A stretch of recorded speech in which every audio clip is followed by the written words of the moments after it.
Hey boys, we got a surprise today. Things about to be looking a little bit different on stream now, okay? Y'all ready? 3, 2, 1. Oh, I got the new stream background. Let's go. This is one of many upgrades the stream will get over time, and this isn't even done. I might make more adjustments to this, but we needed some fresh life in the stream, so here we go. Oh my god, okay, I'm about to watch Torres Finney versus Robert Valentine. Torres just sprinted out through his walkout, so I'm keen to watch this fight, and then I'm gonna go live. I want to watch every fight basically. Maybe I'll watch the sharp fight, I don't know, but I'd rather be live after this fight, so I just wanted to make sure I watch this. I watched most of the prelims except for like 2 female fights or something like that, but the main card started like an hour ago. So what fight are we on live right now, Jake? How you doing, man?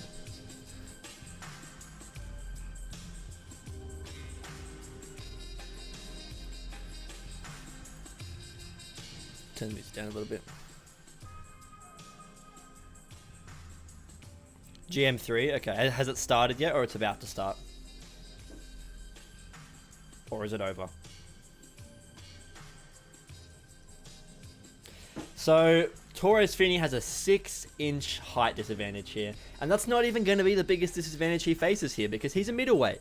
6'2", Robert Valentine is not a big middleweight. He's a pretty standard, maybe even small middleweight. Most middleweights are 6'3", 6'4", so he's going to have an 8-inch height disadvantage in those instances. About to start. Cool. Okay, no worries. Well, what I'm going to do then, I'm going to watch this Torres Finney fight real quick. And then I should have time after this to then just skip up, watch GM3. And then after the GM3 fight, we'll go live. Because I want to see Brito, obviously, fight live. I want to see Lerone Murphy and Josh Emmett fight live. Duh. I'm happy to miss Cortavius Romius versus Lee Chang-ho. But I want to see GM3. The Ode Osborne fight will probably be fun, but I'm okay to skip that and just come back to it later. Don't waste your time on Finney. Oh, is it a shit fight? I really wanted to see Finney's. He's probably getting cut soon. Oh no, that's so shit to hear. Oh no, so I'm guessing he just wrestle grinds the whole way. Okay, I'm just gonna watch it on triple speed then. I can't even because it's a live stream.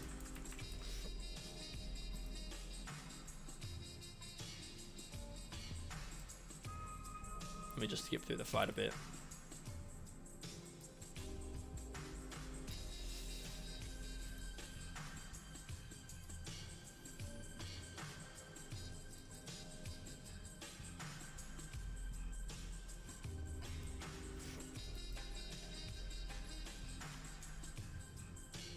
What are they saying here at the end of the first round?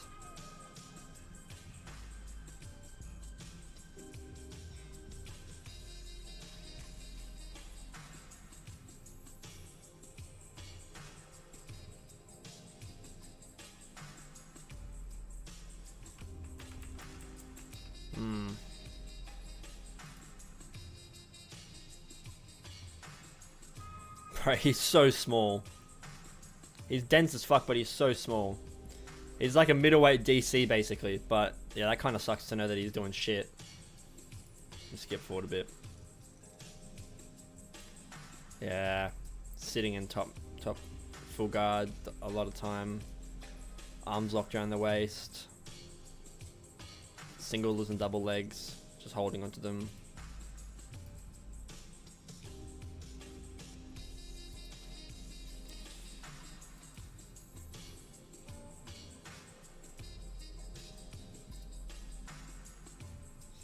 Yeah, I've just skipped through and seen a decision, and literally every single time I skipped to, Torres Finney was either on his hips, in full guard, or bro did nothing the whole fight. Yeah, okay.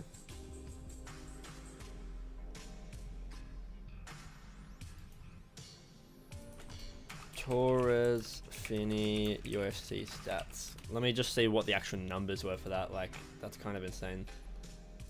Yeah, I'm just going to watch GM3 then. That's perfect. Sorry, I know it's just about to start, so you're going to miss it. I'm going to miss being live for it, but 8 of 17 takedowns. 13 minutes of control time. Valentin landed 93 strikes to his... Oh, God. One judge gave it 30-27 to Valentin. Oh, my God. What? What? How can it be that far in the other direction? Two judges said it was 29-28 Finney. One judge gave it 30-27 Valentin. What? I mean, in that fourth round, Taurus Finney literally landed a total of 4 significant strikes. Valentin only landed 23. But, I mean, it's 17-93 for total strikes. God. Yeah, he might get cut from the UFC, you're right. Holy shit, alright. I want to see what they thought about these scorecards. 30-27 Valentin, yeah.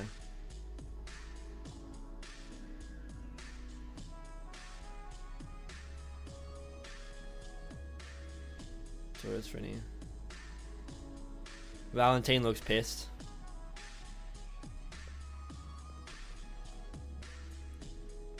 Yeah, show me the scorecards, please. So, one judge just decided that Valentin won every round. Just for no reason. The other two judges both agreed that Valentin won the third round because he outstruck him like 20-0 or 30-0 or something. But in the first 2 rounds, he got wrestle fucked. So why did the other judge give him the round? Okay.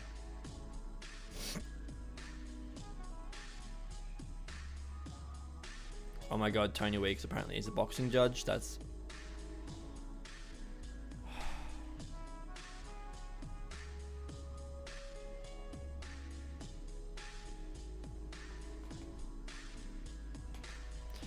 God, okay, well.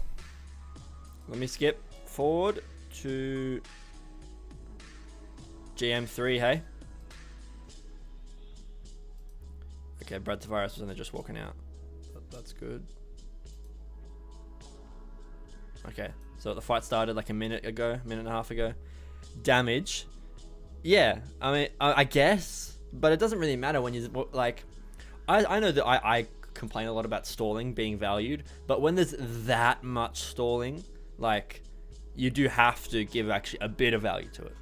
Because if you're actually just turning off your opponent's offense completely, then I'm like, okay, you're fighting like a bitch, but the other guy genuinely did nothing.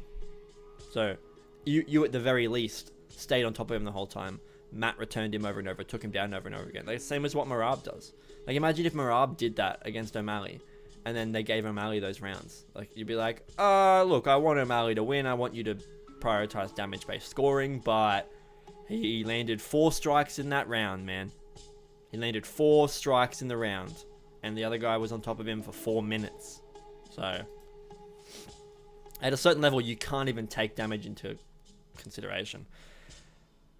Valentin was decent at getting back up around 1 and 2, maybe. Well, yeah, there was 8 takedowns, so I would imagine. So let me quickly go back to the stats. In rounds, ready. Look, before I watch GM3, I'll really quickly do this. I haven't done this yet, but I have a new background for this mode of stream as well. I didn't have time to put it in last night. So 4.5 minutes and 4.5 minutes in the first 2 rounds, and 4.5 minutes in that round as well. Holy fucking shit! But look, I mean, it's 5 of 5 takedowns, 1 of 3. So, like, obviously, yeah, he got up like 4 times. He got up at least once, probably. But that's crazy. I mean, just like, it's 7 to 15. It's 9 to 13.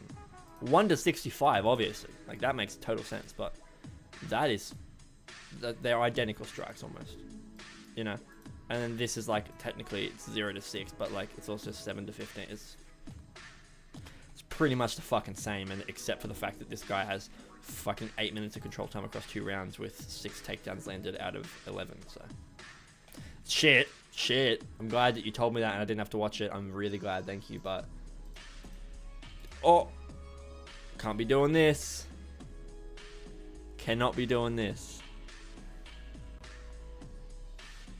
That was close. How did I manage that?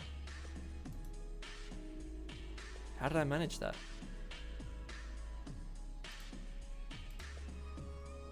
Why is it showing the wrong window?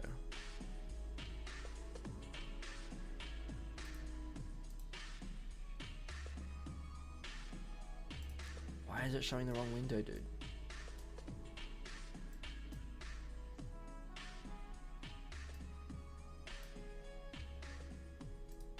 Okay. So, okay. Sorry. Just can't be risking that. I don't know how I managed that. You've usually got a really good way of keeping them all separate and not overlapping stuff. Alright. Alright, we're fine. We're fine. We're fine. It's very easy to accidentally just show your desktop. Gotta be careful.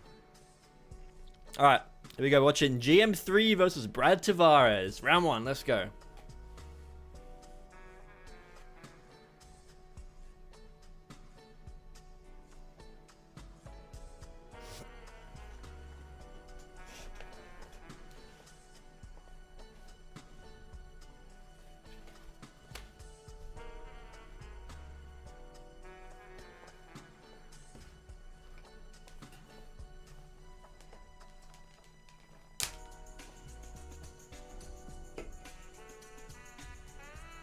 Okay, GM3 is just willing to strike so far.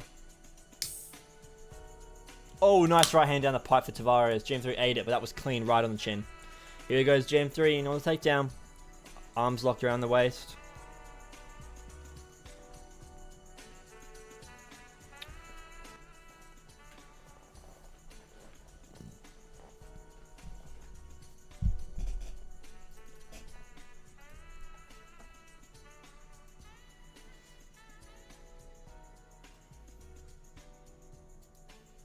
Okay. Back in the center after we were in the clinch for a moment.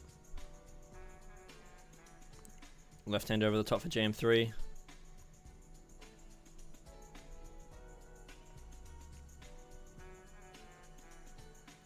Oh, GM3 faked a takedown with a left hand over the top, but no luck. Eric must make so much from cornering. Eric Nixick, yeah, he's coached to a lot of fighters, man. But a lot of those guys are. A lot of those like gym head coaches, they corner a lot of fucking people, man. You got to be good to have that many fighters that are under you as well, without like kind of losing your connection with them, and it feeling not personal. And it needs to feel personal. Coach and fighter always has to feel like a personal relationship. Because he's like one of basically the main coach at Extreme Couture, right? You got a whole bunch of fucking fighters there. Sorry if you can hear my dogs, by the way.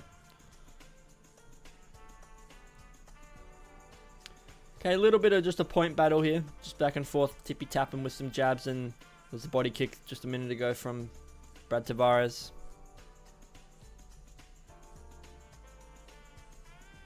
Oh, that was close for Tavares. He led with that rear hand. God, Mearshart is really overextended when he's throwing that 2 straight left hand. It's coming so labored. Front kick was close there for Tavares.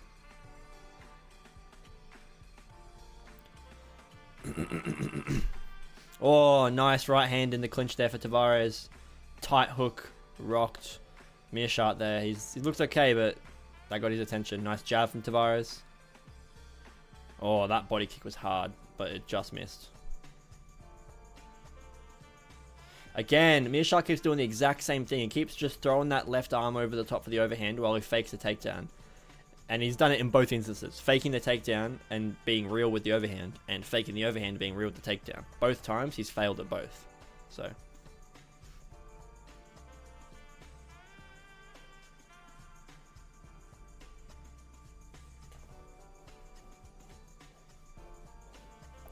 minute 30 left. I don't even know who the fuck I'd give this round to. Probably Tavares.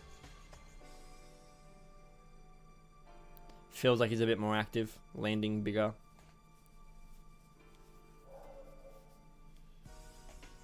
low kick for GM3. There's nothing on it, man. I don't know what GM3 is doing here.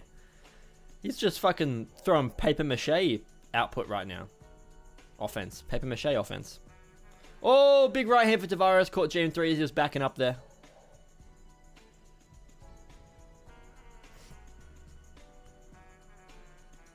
Oh, and again, that right hand on the end of that combination just keeps getting to GM3's chin. GM3, shoot now. Shoot for a takedown now. Or else it is over, Red Rover. I could see Tavares KOing him in this last 20 seconds here, honestly.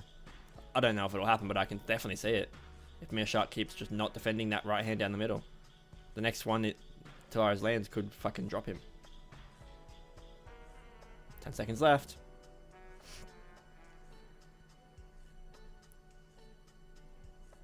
Oh my god, Tavares tried a monstrous fucking spinning back fist. Alright. Round 2. Here we go.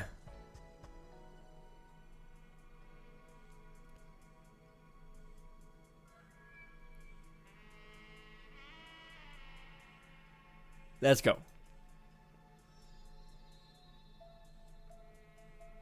Jabs from GM3. From Brad Tavares, sorry, early.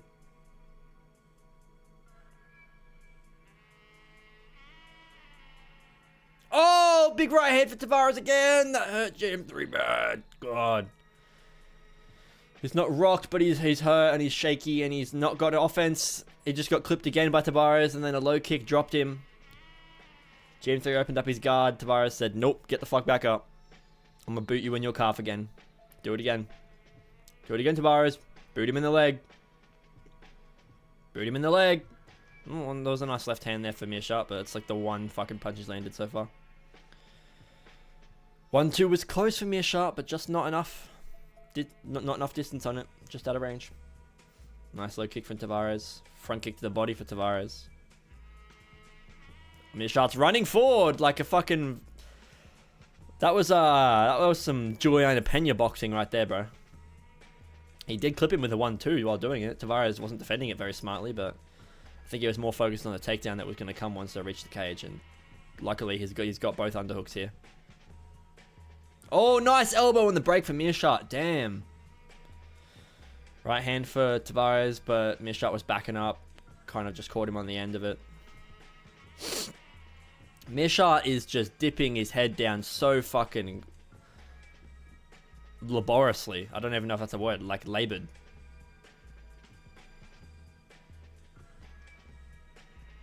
Laboredly, maybe? I don't know if that's a word. Oh my god, big right overhand.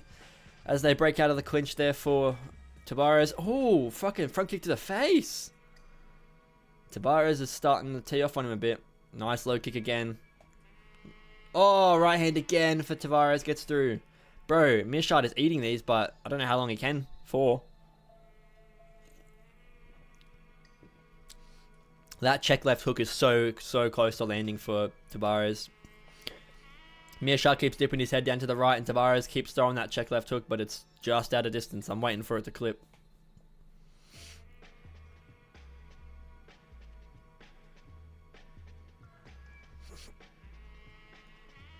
Oh, 1-2 for Mecha. That was nice. Oh, nice uppercut there for Tavares, but GM3 didn't care. He was already too deep into this takedown attempt. GM3 is now a huge underdog right now. That's kind of crazy. He's doing better in this round than he did in the first round.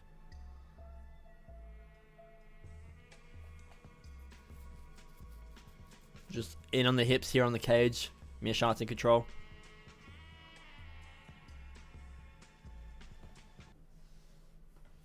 Put the music back on for you guys.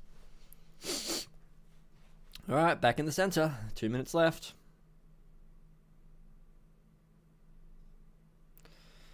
GM3 is kind of leading the dance here, but he's going to get clipped. Watch this.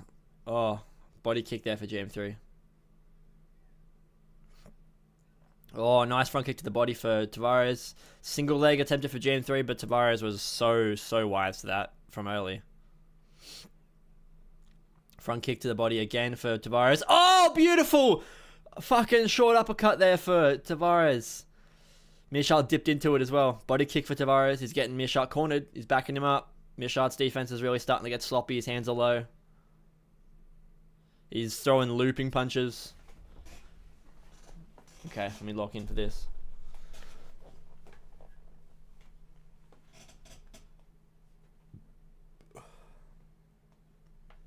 Check that low kick, Tavares. Nice. Oh, that right hand was close for Tavares there. Mearshart just dipped out of the way. Oh, nice left hand for Mearshart. Tavares slipped a bit. He wasn't that rocked, but he got clipped clean. He was just off balance, and Mearshart got him the perfect timing. It was a solid punch. Game 3 is doing a lot better in this round. Oh, he got clipped badly there with a 1-2 though. I was about to say that this round's close, but it could be stolen at the end here. It's kind of still edging towards Tavares, but now it definitely is with that. In a close round, a moment like that's going to be helpful for Tavares.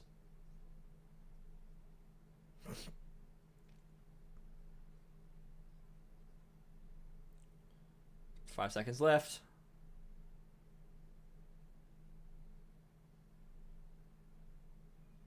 Alright. Final round.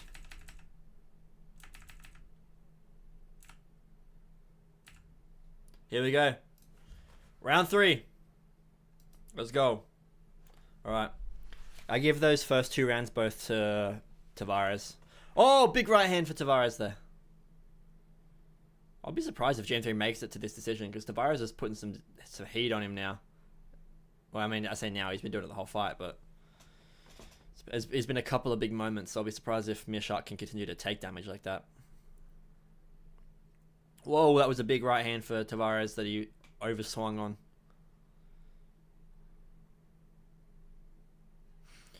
Nice jab and shot to the body for Jam 3. Front kick to the body for Tavares. Or again, Tavares overswung. Great takedown defense though.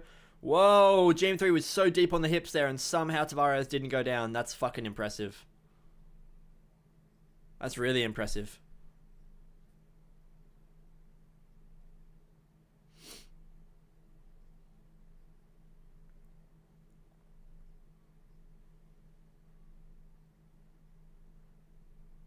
Game 3's in on his hips here, arms locked around the waist. He wants to drag Brad down. He's trying to get behind his legs there and hook. Yeah, he tried the hook. Tavares is seeing it coming though.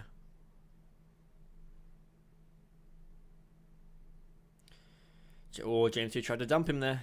Pull him down.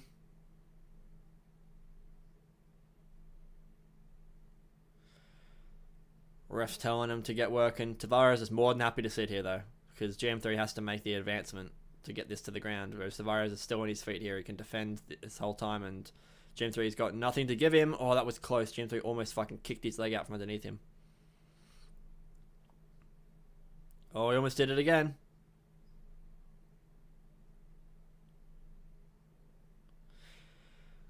Jam 3's working for this position. He's trying to wear Tavares down. Get him down to the mat. The ref might split them in a second though.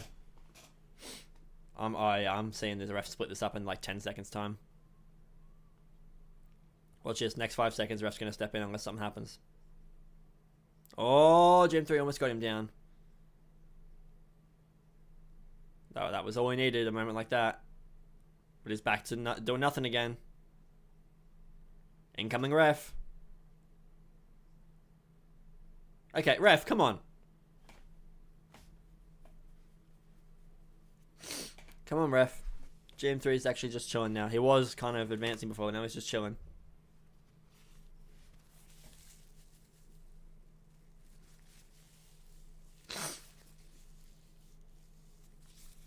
Sorry guys, my nose a bit runny.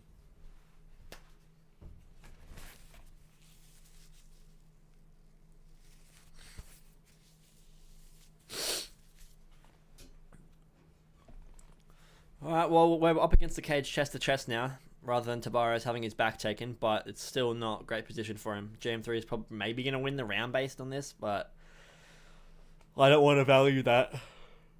Tavares has been active. Oh, sorry for the warning. Tavares has been active enough that his offense, or his output, has some weight, you know. Like the Torres Finney fight, like when you have like almost no output, you can't really value it, but you can value what Tavares has done here. He's done somewhat decent enough in the first couple minutes of the round. Beltran, just split him. Just split him. Beltran, they've been in the clinch for like 2 minutes by now. Just split him. Thank you. Thank you. Thank you. All right, back in the center. Let's go. Even though I was coming into this kind of hoping for Game 3, I kind of want Tavares to win now. Obviously, he's been winning, and he is going to win a decision, but like, I kind of wanted him to get a finish. Because he was pretty close to it a couple times. Front kick to the body for Tavares. That was nice. Oh, he overswung on that right hand.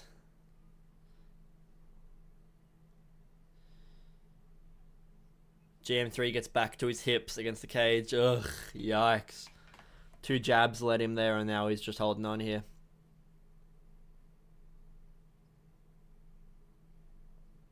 "30 seconds left."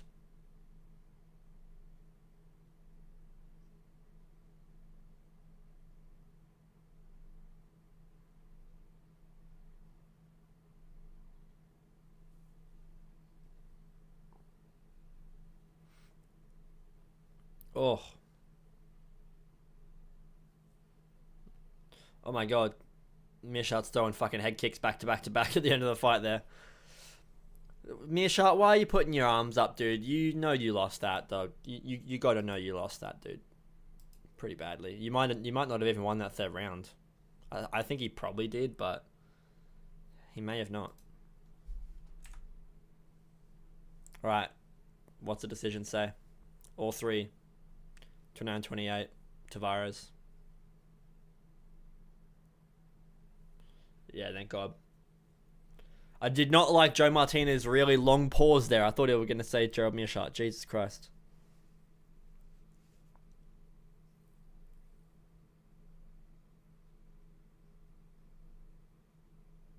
Okay. Just while I'm listening to Brad Tavares' post-fight thing, I'm going to grab a snack, so I'll be right back.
I'm back. I apologize. I just really had to go get something to eat. I haven't eaten at all. Right. Who you got in the main event? I have got... Sorry, I'm skipped to live on the stream now. Cool.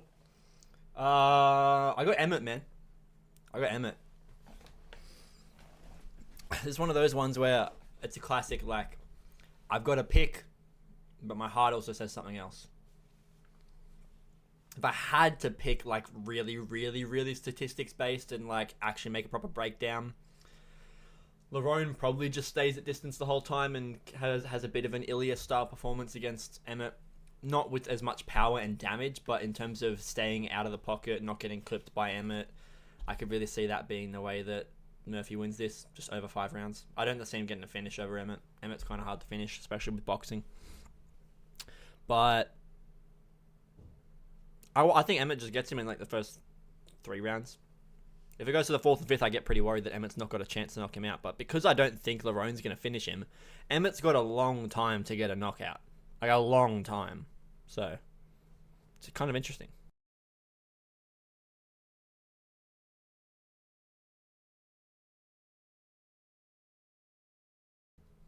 Is the music on?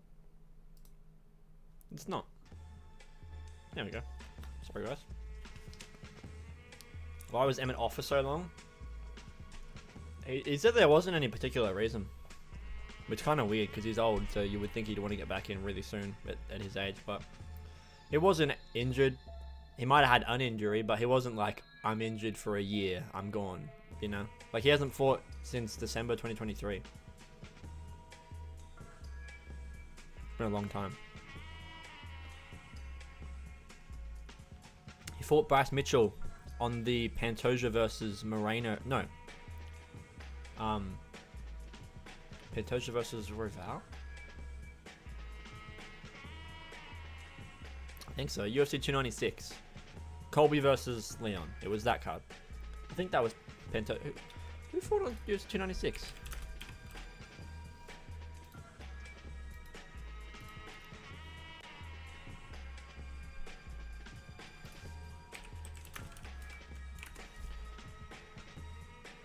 Yeah, Pantoja versus Roval. Yeah, I'm stupid.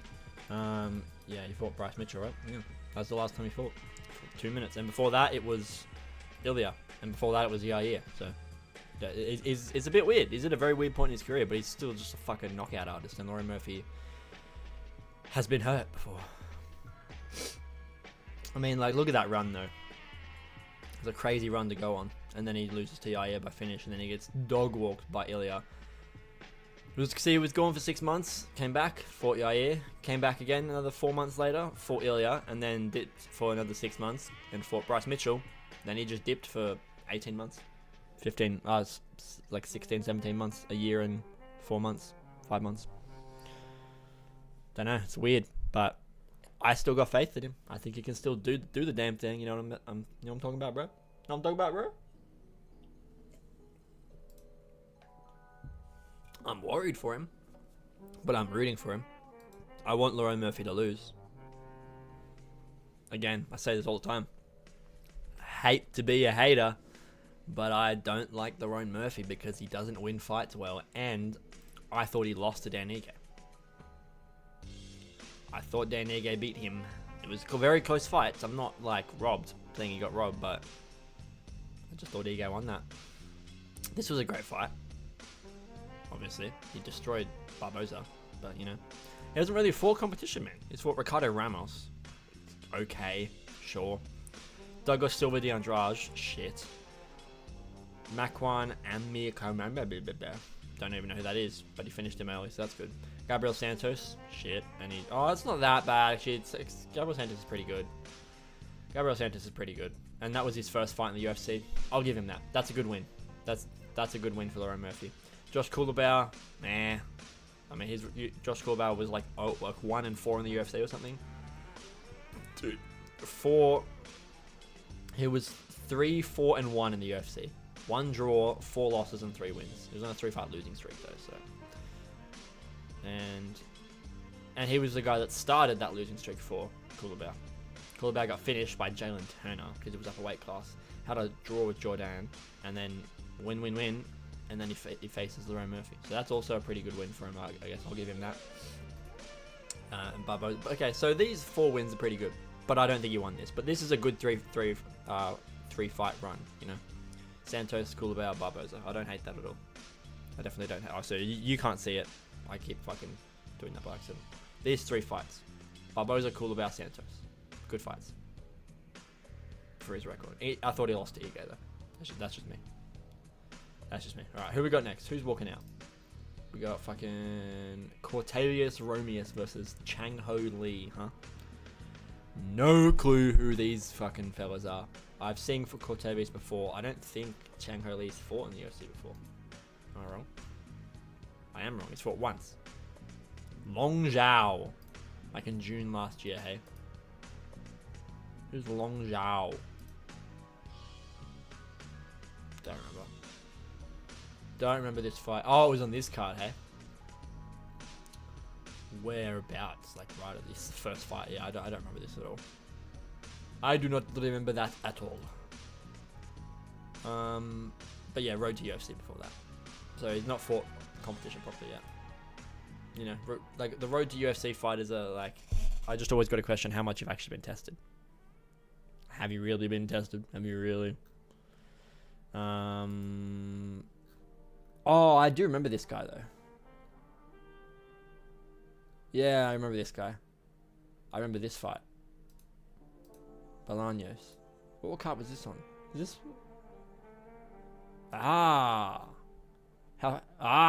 Yes. This was right before. I only did these 2 fights in my fight companion, but I watched, obviously I watched this right before that. Okay. Interesting. Yes, I remember Bolaños.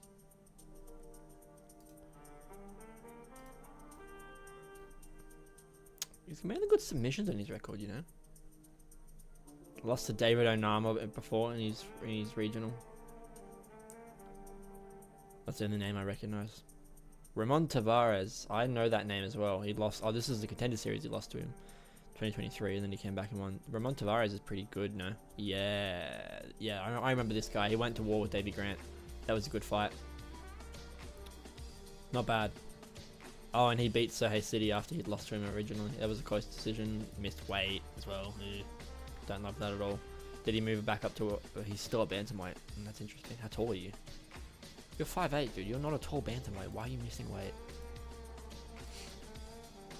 Interesting. Alright. Fight's about to start. Let's get it. Let's get it.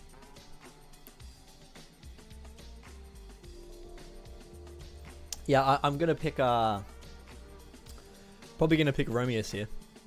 Just because... And pretty much exclusively because... Chang Ho Lee just doesn't have experience. The same height, 1 inch reach for Cortavius. 30 versus 31, same age. Almost identical. Almost identical in terms of stats. And there you go. Look, Chang Ho gets a lot of ground and pound finishes. So he gets you down to the mat and finishes you off down there. That's his methods. But Romeus has not been... He's been dropped and finished once. Otherwise, he lost 2 decisions. And he's going to knock you out. Oh, arm bars. I like seeing arm bars. For a guy that gets a lot of top position ground and pound finishes, I like to see the guy he's going up against being a bit of an arm bar merchant.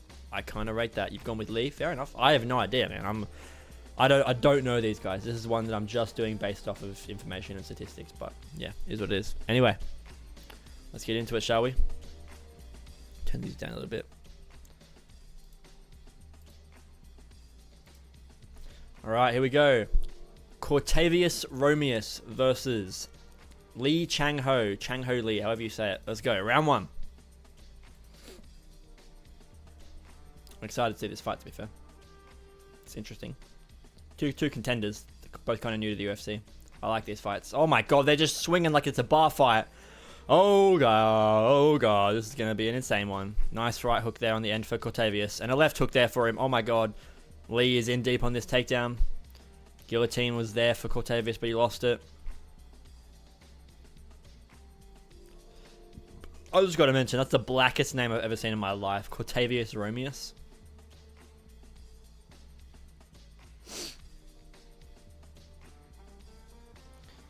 Lee's in on this single leg. He's trying to pull him down, but Romeus is doing well to maintain balance here and stay posted up on that one leg. Waiting for Lee to try and grab that second leg, though, and yank it out from underneath him.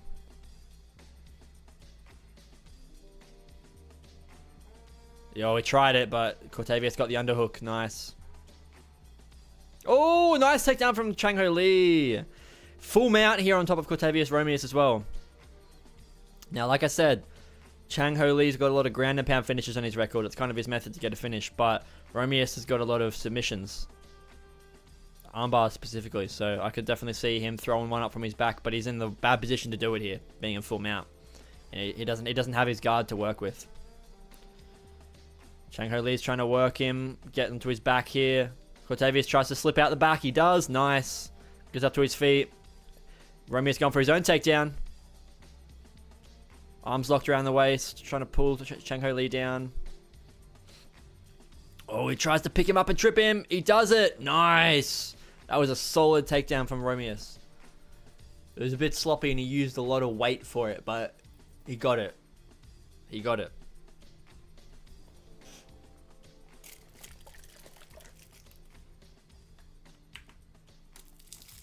Oh, he's going to fall off the top.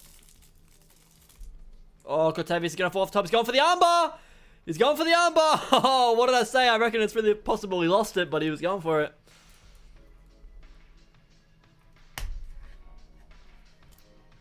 Cinema.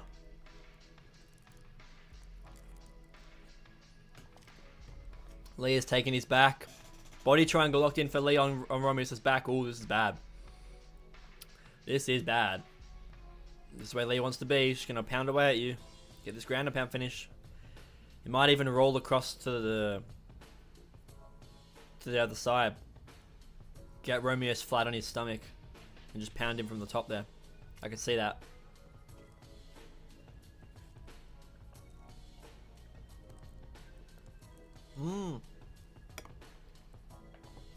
Watch out for that choke. No, he got it. He defended it well. Well, Cortavius is trying to turn over inside the guard. That's an interesting tactic. You're very locked in that body triangle, my friend. I don't think you're going to get out of it that easily. Don't give up your neck in the process, bro. He's zapping all the air out of his lungs there as well by just tightening the shit out of that body triangle by trying to turn into it. This is a good round for Romeus here. For Lee here, sorry. Oh, he tried it again, Romeus. Nah, man, that body lock is so tight, dude. You're not going to be able to turn over inside that. You got to break it. You got to break the body lock. The body triangle. Or just defend your neck for the rest of the round. Damn, you literally can't get out of this.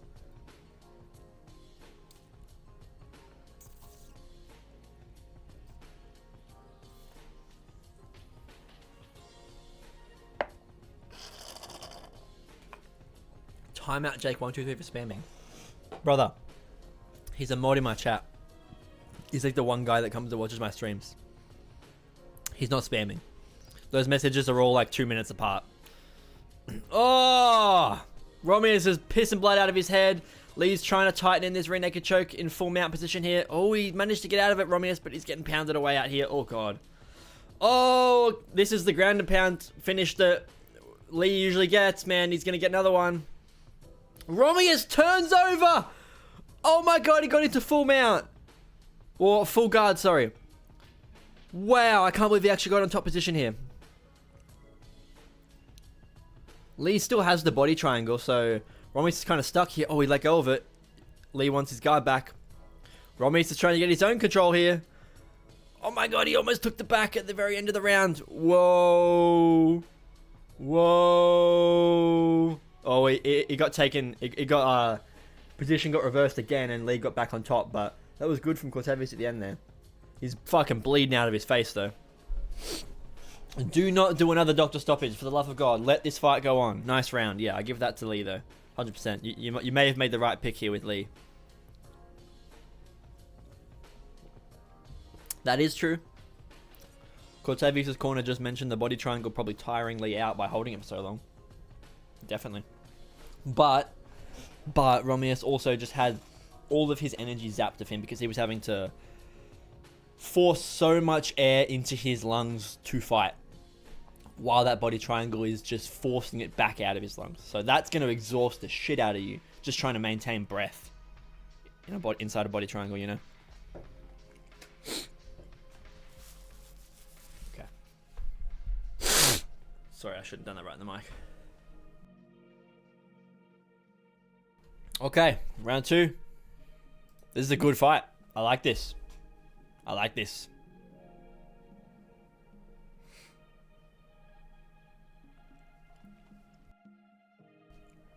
Round 2, let's go. All right.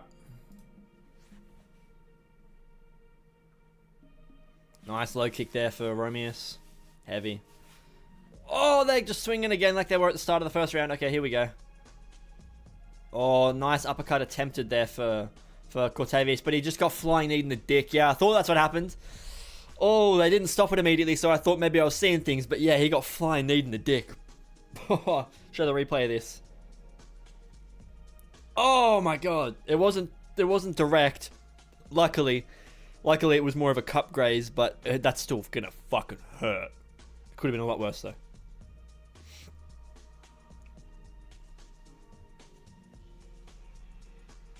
Yes, sir. Romeus is like, yeah, I will make sure I'm ready. Don't worry, I just got fucking thunder cunted in the dick.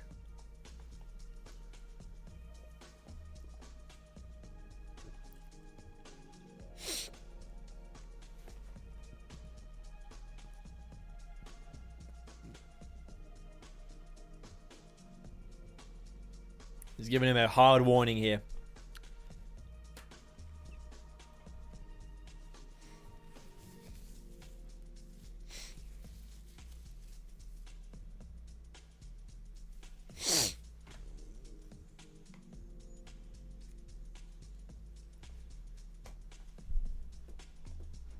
Just waiting for the round to start again, guys. Apologies for my lack commentary. Oh, I fucked up my timer. Let me... Alright. I'll get the timer back in 30 seconds. Okay, we're just straight to it. Oh my god! Head kick there for Romeus. Chang Ho Lee just dove in on a takedown and got stuck in a bit of a Nelson position there. Now Romeus is trying to jump onto his back. Careful not to fall off the top again. Don't fall off the top again. Oh, he's actually too low there. Lee just helped him by making him drop his weight down by pulling off that leg. That was unlucky for Lee. That wasn't even a bad IQ moment. That was just unlucky. Romeus has got 2 hooks in on the back here, looking for a rear naked choke. What did I say about Romeus by submission? The guy that wants to get on top of you and grapple you a lot is somewhat available to be submitted. Armbar! He's going for the armbar! Oh, he lost it. He lost it. He lost it. Romeus is now in bottom position, though. This is also what's going to happen when you go on for a lot of submissions against a guy that likes ground and pound. You're going to get on bottom position by accident eventually. And now dude's going to pound away at you because he's good as fuck at this position.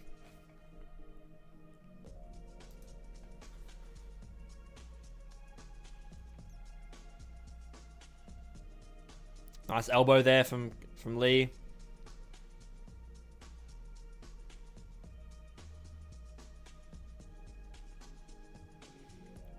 Romeus is almost... Nope. Looked like Romeus was going to use the cage to walk, but he's stuck now on his back. Lee's in this half guard position. He's holding that right arm of Romeus out of the field. Keeping it out of the field of weapons. Field of weapons? Arsenal weapons. I'm mixing up my words here. Romeus to get back to his feet! Just stood back up like a fucking... berserker. He's pissing blood out of his face and he just stands up. And he stands there! And he stands there! Oh! Oh, he's gone for this armbar again. This is the most unorthodox armbar I've ever seen in my life, but he's gone for it. He lost it though. That elbow is way past for Lee. He's got his arm back, basically. I don't know what Cortavius could do to rip this arm back into an armbar, but... Romeus is still throwing up his legs, keeping his guard open. Nice job for Lee.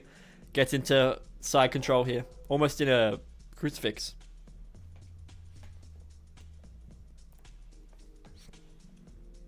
Oh my god. Back take for Lee. Ooh, he's got 2 hooks in, pounding away here. This could be the end. This could be the end. Romies, I'm going to need to see you buck now. You've been stuck in this position in the last round and you barely survived it. Lee is going to pound away. He's flattened him out. He's got Dagestani handcuff on one side too. Oh, this could be it. Cortavius is just scrambling like a fucking raccoon right now, trying anything. He's in full mount here now. Romius is trying so hard, but Lee's just, this is going to be it. Romius keeps moving position though, which looks great for the judge, but... Oh, that's it. That's it. Yeah, those elbows were massive at the end there. Whoa! Whoa! Another ground and pound finish. This guy is him. Lee is him when it comes to ground and pound, dog. Holy fuck. Holy fuck, dude. Whole chung holy fuck. Chung holy fuck. There we go. That's a better way to say it. Chang holy fuck, brother. God damn.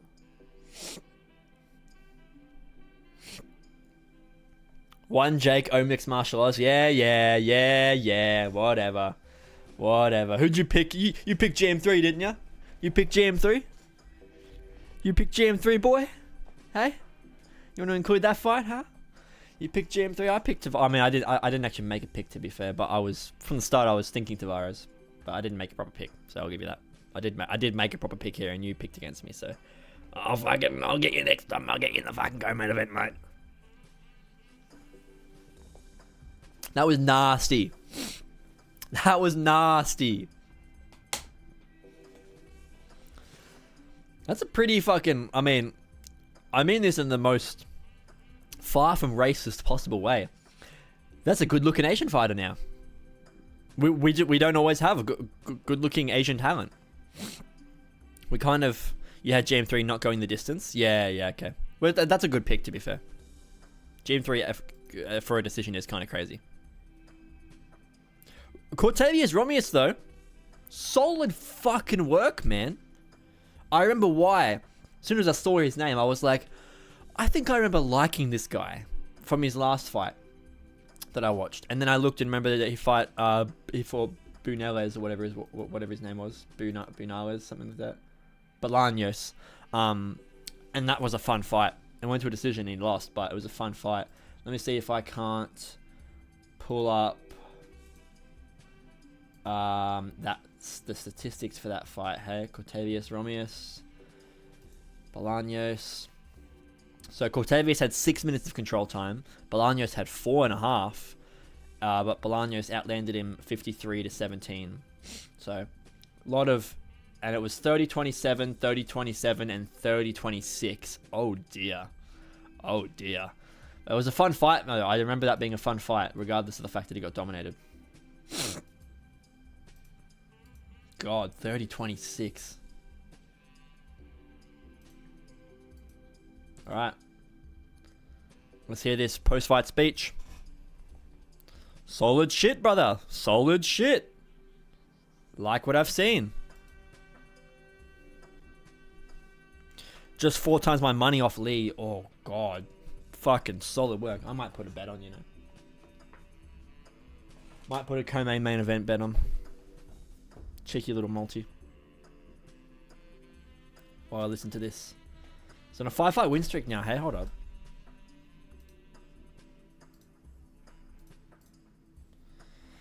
Yeah, true. Oh my god, he's on 5 fights win streak. 4 of them by ground and pound finish. Damn. Road to UFC, got 2 ground and pound finishes. UFC debut went to a split decision. But then he's had another ground and pound finish in the second round here. Damn. Consistent. Gotta give him that. Okay. UFC. Need Breacho, Kayo, TKO, and Murphy to pay for my night out last night. Okay. How do I put money in? What? Hey, let me deposit. How do I deposit? Brev.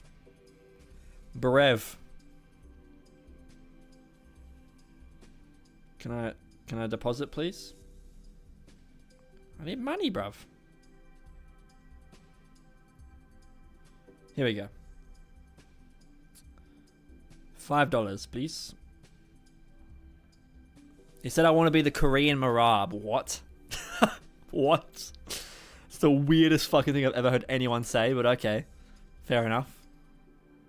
Alright. Damn, Sabatini's a big underdog, you know?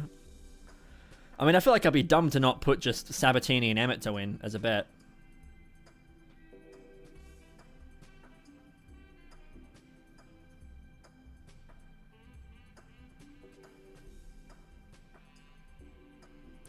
Got money on Emmett KO too, just in case. Yeah. Yeah. Alright, let's do that. Let's throw on... Let's look at the odds here for Emmett versus Murphy. Method of victory.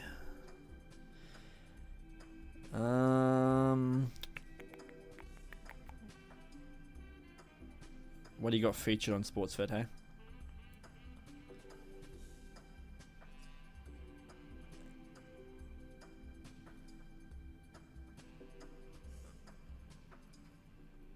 Ooh. Ooh. You know, I don't hate that. Josh Emmett to win round 3 to start. I think I'll say that this fight... Wow, not going the distance for this fight is $2? Yeah, go on.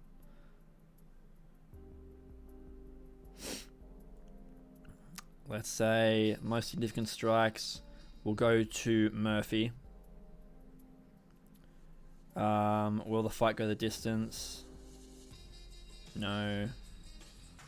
And method of victory, not for either guy, but just method of victory markets. How fight will end. There we go. Kayo.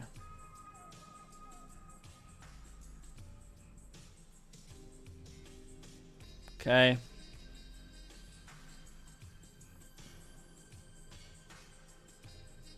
$1 on that. Bada bing, bada boom. Next week's gonna be fire. Oh, dude, yeah, I'm seeing this. I'm seeing them give the rundown right now on the pay-per-view. That's gonna be fucking so sweet. Yeah, I might pick, not pick, but make a bet on Sabatini by submission. Let's say submission round combos, Sabatini by submission rounds 2 or 3. That's solid. I like that. Same game multi.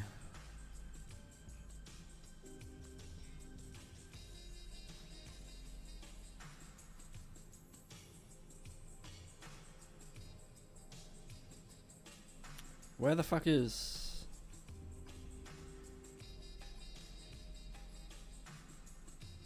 Huh? Round markets. Here we go.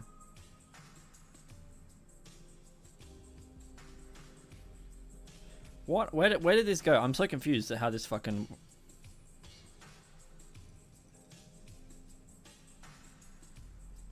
Fight to start round 2. Height... Oh, that's a really good fucking... Huh.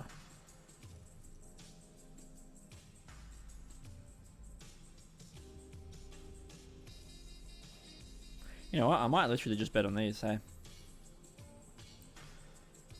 Sabatini to win rounds 2 or 3. Fight goes the distance. No. So, fight goes the distance there. And then, let's say... Josh Emmett versus Lerone Murphy.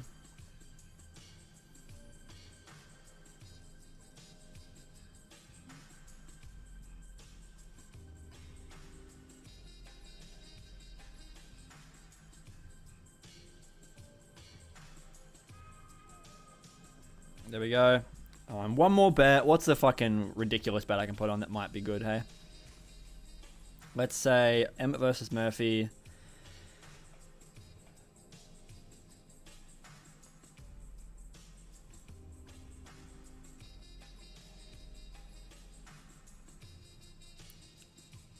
Surely give me one for like Emmett to get a KO early.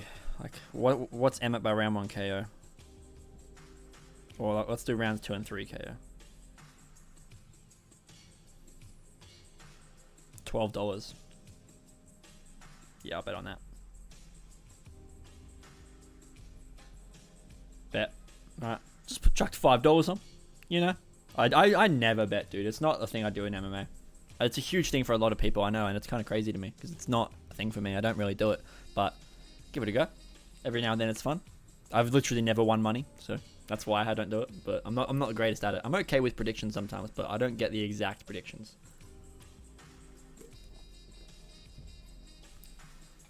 All right, now we wait. Here we go. Right as I said that. Perfect. Here comes Sabatini and Brito.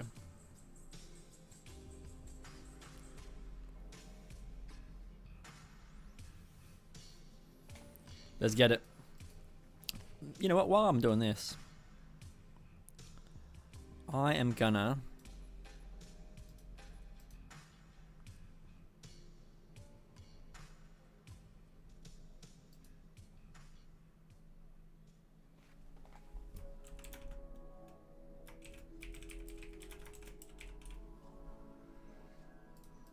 Okay.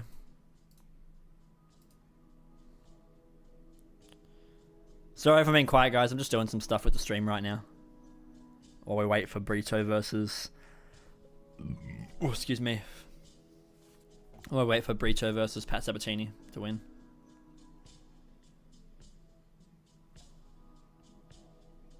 Okay. So he's from the same... Sabatini's from the same team as... Sean Brady, is he?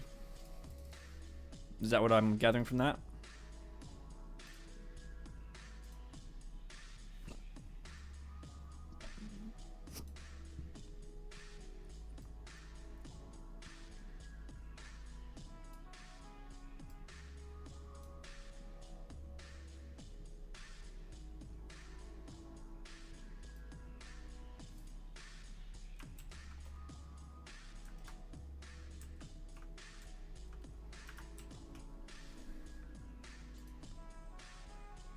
What the fuck's just happened?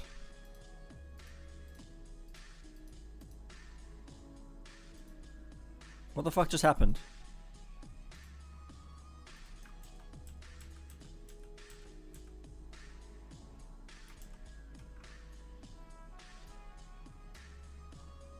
Where the fuck is the window gone, brother? What are you doing?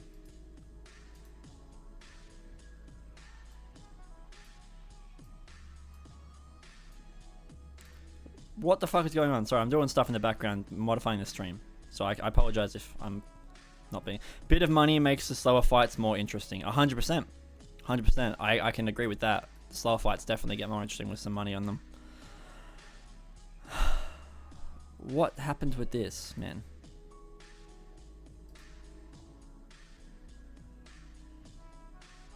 What just happened? Where did this go? This window just disappeared.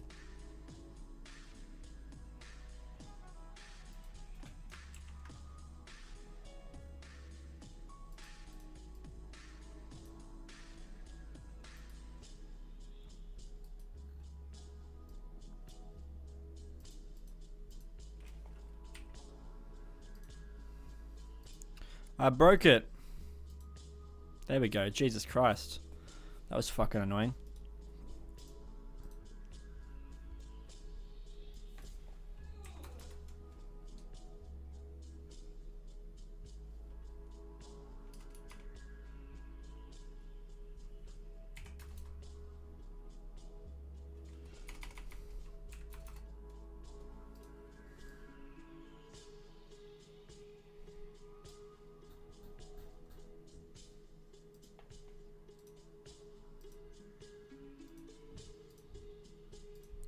Okay, Burrito's walking out.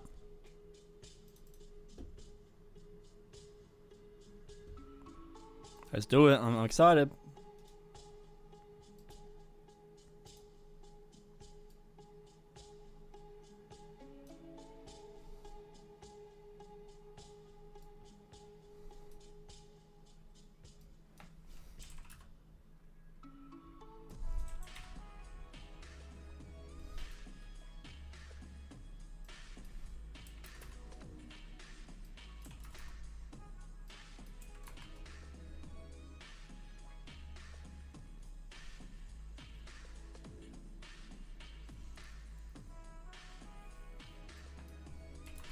comes Sabatini.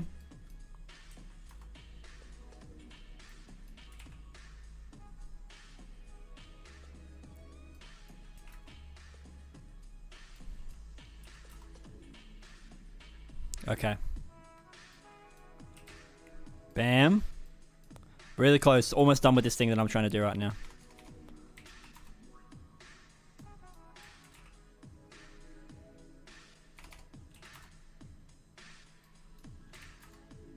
Okay. That should be good. So then now I can shrink you down.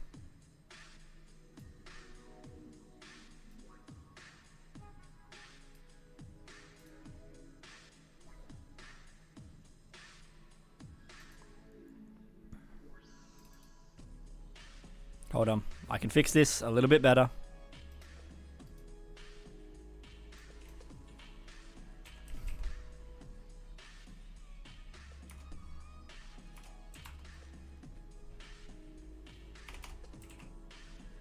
Okay, there, good. And then let's do...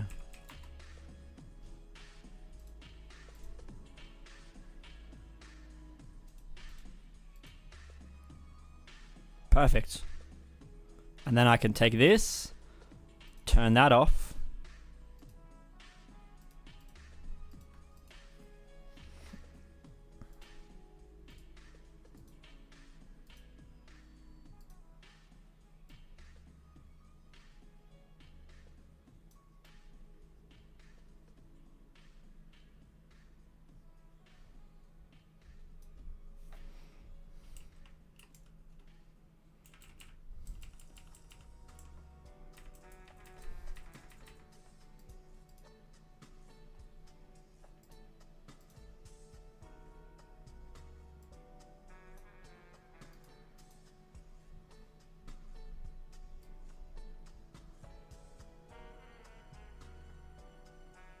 Okay. Let's shrink that down a bit in size then. Right, I can't shrink it down in size. I need to make it bigger like that.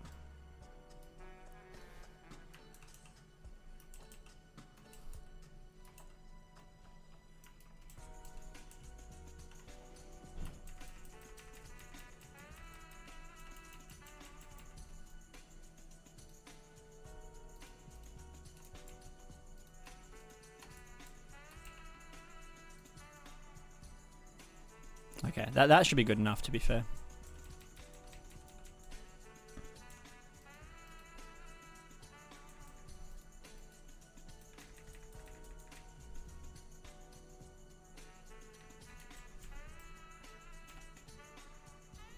Cool. All right.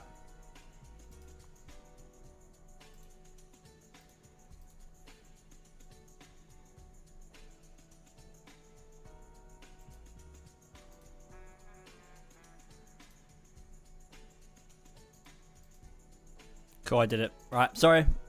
I fixed what I was trying to do in the background. I got it. So now we can watch the fight. Let's get it. Let's go. Let's go indeed. All right. Sorry about that. I sat there for silence and ages. I know. I just really wanted to fix that thing for the stream. All right, here we go. Round one. Joanderson Brito versus Pat Sabatini. Here we go. This should be a brawly fight. I'm very excited for it. Let's get into it. Ramon, let's go.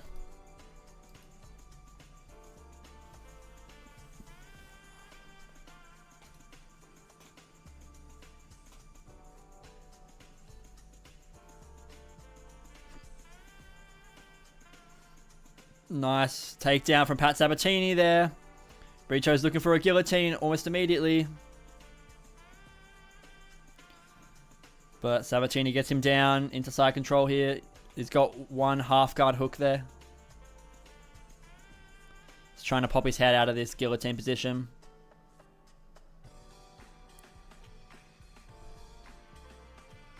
Ooh, Pat's a bit stuck here, you know.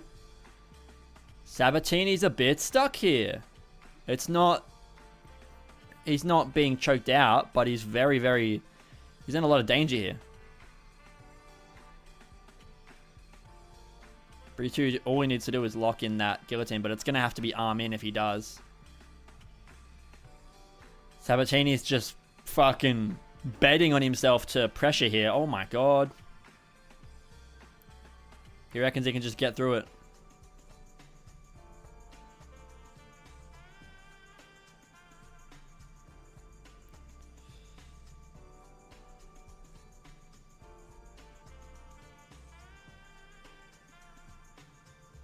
Sabatini needs to pop his head out of here eventually, because he's not got much.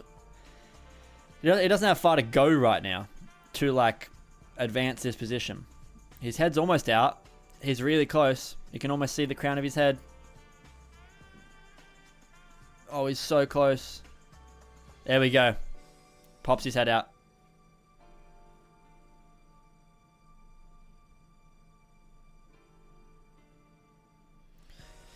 Now it's just in half guard, kind of pounding away on Brito here.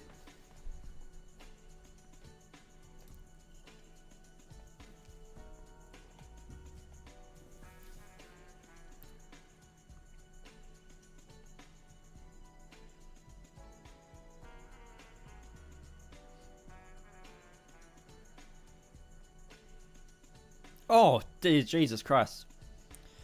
Some heavy ground and pound shots there from Sabatini. Brito is not looking like he's got much of an answer to this at all. Ooh, sorry, it's a bit cold in my room.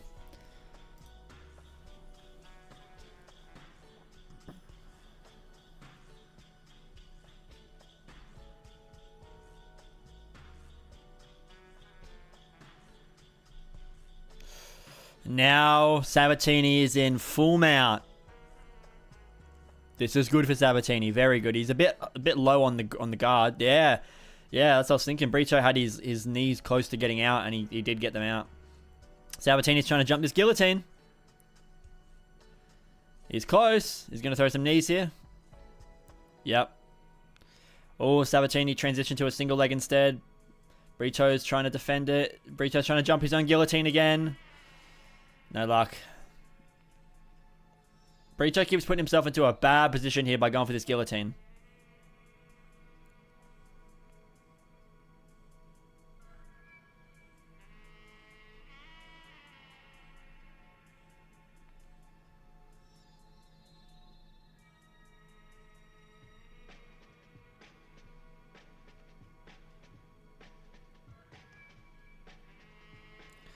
Dude, this is bad for Brito, man.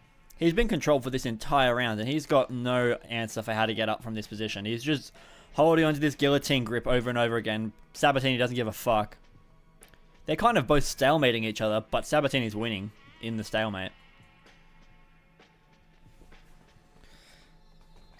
I guess you're right here. Hey, Jake. The bit of money makes the slower fights more interesting, because this is a slow fight.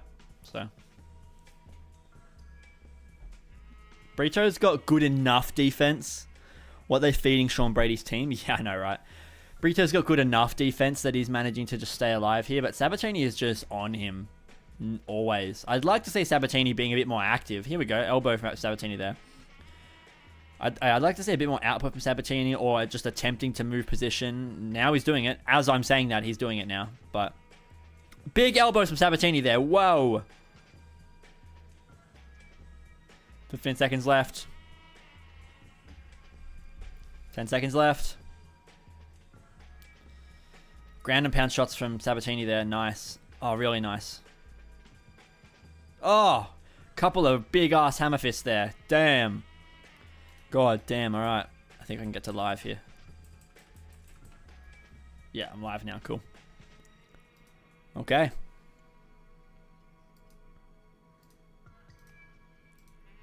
Yeah, I give that. That's a big round for Sabatini. Easy 10-9 Sabatini there.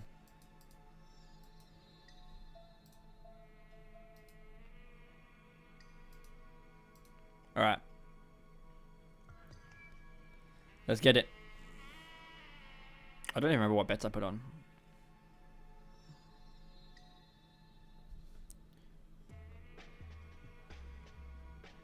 Round 3. Let's go.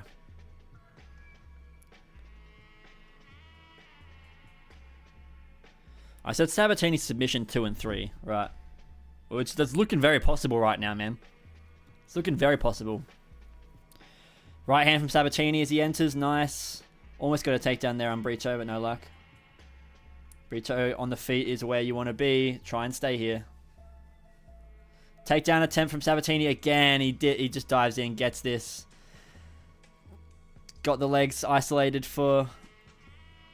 Got Brito's legs isolated. Now Sabatini's gone for like a guillotine grip of his own. This is fucking awkward of a position to be in. What the fuck? I don't know where Sabatini's thinking he's going to go here. You're going to fucking flip over the top? There we go. Yeah, he gave up in that position. Back in half guard. Don't half guard camp again, Sabatini, please. I want to see you do some more. I want to see some more.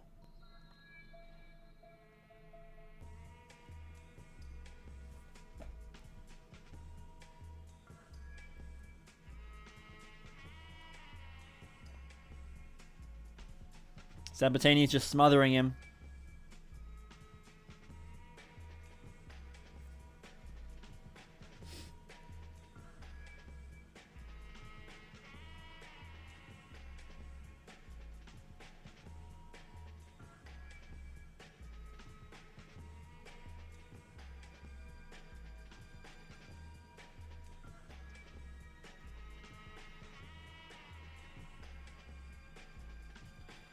Trying to pass. Sabatini wants this full guard, but Brito's got his butterfly there. He's trying to get his second butterfly back. Brito almost did.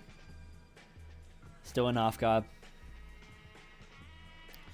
Ground and pound from Sabatini. It's very soft though, man. I want to see Sabatini advance here. I want to see him get to a better position than half guard.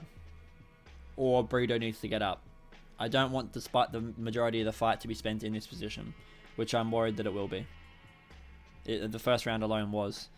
That's some nice ground and pound there for Sabatini, but it's not hard. Brito didn't really respond to it.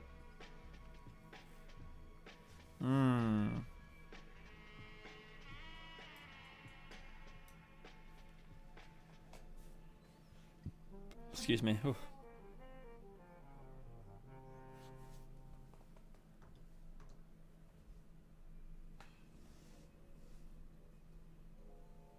Yeah, that's kind of true. Bisping just said it's almost the same fight as Brady versus Leon.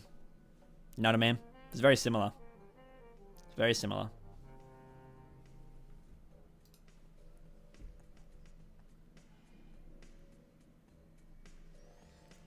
He's almost passed. Sabatini's almost got his leg out. Yank that out, bro. Oh, that leg is barely held in place right now. Literally, Brito's ankle is holding you down, dog. You can pass right now, Pat, if you just fucking explode. Nah, Brito got his guard back. Some good ground and pound shots here from Sabatini, but I don't like this. I don't like that he's really, really content in this position and he's comfortable to just ride out the fight like this. I'd really like to see some more aggression from Sabatini. And I know it's risky because if Brito gets back to the feet, Brito's better on the feet. Sabatini doesn't want to end up losing position by being overly aggressive, but at a certain point, like, you are choosing the path of least resistance and it's not a entertaining path, which is a bit disappointing at times.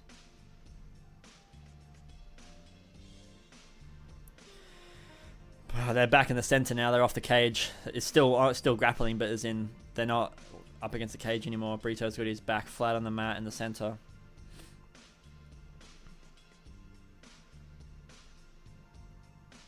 Pat's trying to pass that leg out again. Still.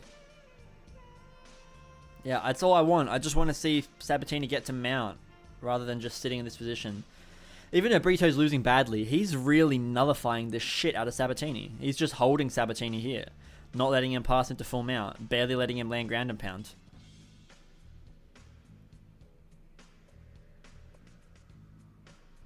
Bisping says the right thing. I agree. Brito hasn't got an answer here, but neither does Sabatini, bro. This is all he's doing. He doesn't have an extra plan. He can't get any further into this guard. He's just having to half guard camp ground and pound max against Brito. That's all he can do right now, which I'm a bit disappointed by. I wanted to see him be able to get full mount, see a nice back take. Oh well, that's the end of the second round. 2-0 Sabatini.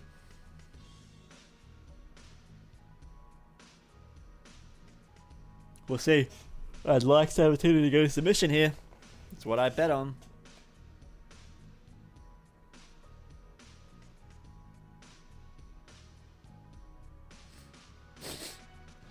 Brito's grappling isn't that good. I thought it was a lot better than that. I thought his grappling was a lot better than that. Like, I guess Brito's grappling is just submissions off your back. New coach cam. I know, right? It's literally just, we're looking at Brito's forehead. I like that camera, but they got to put it like on top of the hat. You can't put it on the brim of the hat. You got to put it on top, bro. We're just staring at Brito's eyebrows.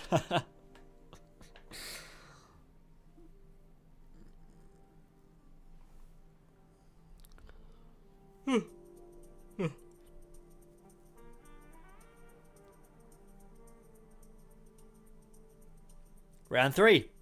Let's go.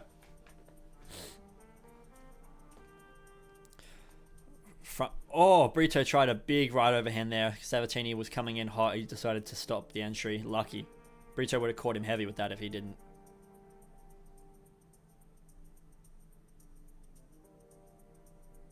Oh. Oh, that right hand was close for Brito again. Spinning back fist attempted by Sabatini. He missed. He dives in on a single leg. Oh, Brito's actually in on this guillotine though. Unless Sabatini can break that grip, he's in on this. Brito's actually in on... He puts a thumbs up though. Oh, Brito is like wincing like a motherfucker because he's squeezing so hard, but Sabatini's doing this at the exact same time, so that's not a great look. Brito's going to be exhausted after this.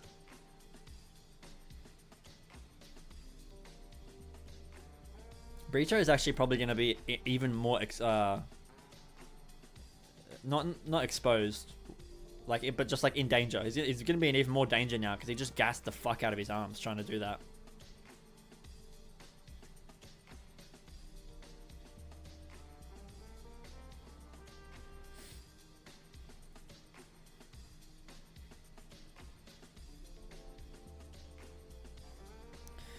Sabatini's trying to pass into full guard.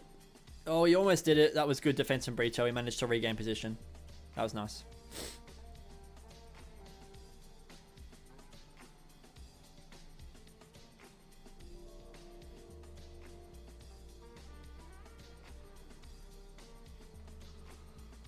I'm yawning. I'm literally yawning. Sabatini's just half guard camping him.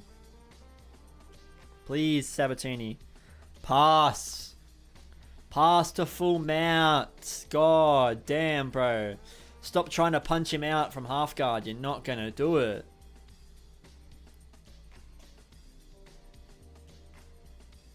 He's not having a spectacular performance, Michael Bisping. He's winning, clearly, but I wouldn't call this spectacular. At all. Clearly dominating, I would call that. Yes, correct. Correct. I'd say clearly dominating. Wouldn't call it spectacular. Would not call it that. Bro! Sabatini, get your fucking leg out of the guard! Am I cooked, or has he got like so many opportunities to pass him to full mount here and he's just not willing to commit to the explosion? Brito's defending that leg well and keeping it back down there, but Sabatini is not really doing much to battle that part of Brito's game. He's kind of just happy to stay in this half guard. It's like he's using that as a way to keep Brito occupied by making him worry about the legs and try and keep Sabatini locked up while Sabatini then decides to go for ground and pound upstairs.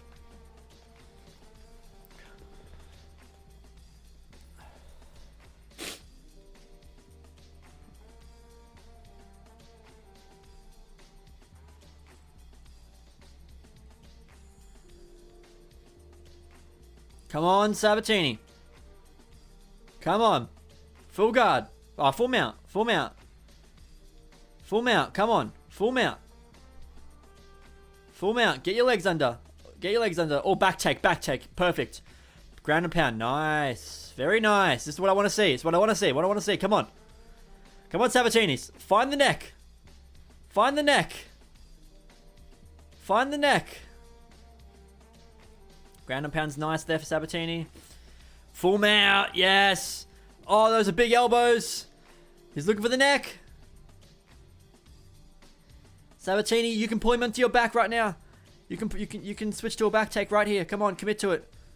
Commit to it. Slide under. Get your knee under. Get your knee under. Get your knee under and pull him back. Nice ground and pound. This is nice. Come on. Get that hook in. Get that hook in, Sab. Get that hook in, Pat. Oh, he's going to fall off the top here. This is a much better round, but God, it took him a long time to get to this, hey. Took ages for Sabatini to get to this type of... Come on, bro. God damn it. Brito's choke defense is just too solid. Oh, there we go. He's cranking on his face, but no luck. It's the end of the fight. Nice, though. Nice third round. Very nice third round for Pat Sabatini. Very nice. I like that. The first 2 rounds annoyed me, and the first half of that third round annoyed me, but he finished strong. I'm willing to chalk that up a little bit more to a Brito fail than I am to a Sabatini lack of anything. I know I was shitting on him the whole time, saying like that he wasn't doing anything, but he was. Jake won mixed martial arts one. Mixed martial arts one. Oh, did you pick Brito? Oh, you did. Yeah, you need Brito by KO. Yeah, man. Nah, I had Sabatini on that one. Yeah, we're 1-1. All right, and you've got Murphy, right? You got Emmett on. You got money on Emmett KO just in case, but you're betting Murphy, aren't you? Like that's your pick. Am I right?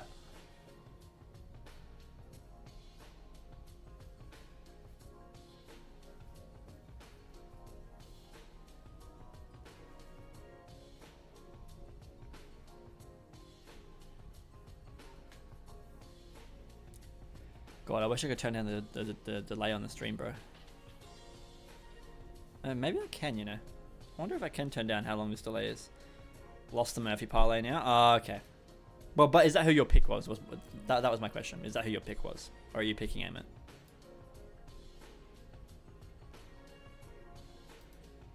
Emmett KO, that's going to be your pick? Okay. Okay. I don't think I can change it, hey. Maybe I can change it outside of like when I'm not streaming. Like how long the delay is. 30-26. 2 judges gave Sabatini a 10-8 there. You picked Murphy? Yeah. So pick wise, you're Murphy and I'm Emmett. So that will decide.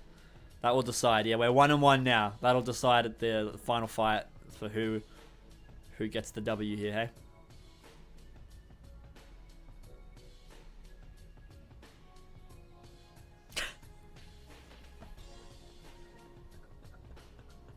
Bro said he was watching the movie Jaws because they call him the shark. Volk or Lopez? How's it doing, Braxton World? Brain says Lopez. Heart says Volk. I'm gonna pick Volk. It's fucking crazy and maybe biased and maybe a little bit of a cope, but I'm gonna pick Volk by a decision all around 4-5 finish over Diego. But if that doesn't happen, I think Diego gets Volk out of there in like, I think rounds 1 or 2. I think if we reach that third round, I start to get worried for Diego. It's possible he could still win in that third round, but Volk's pressure he's got a really, really good cardio on pressure, and Diego does struggle with that. We have seen him struggle with that multiple times. But I'm gonna pick Volk by decision all round 4 or 5 KO. TKO, actually not KO, TKO, sorry. Alright, we got the main event. Alright, now Jake, you want to see what I was doing? Want to see what I was doing before when I was silent? I apologize for just sitting here in silence, but this is what I was doing. I was fixing my other new stream setup thing. So now, if I go to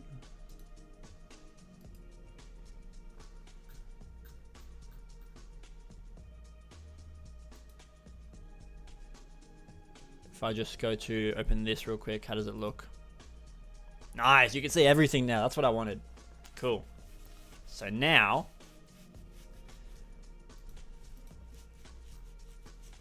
how does this look? Does this look a bit better?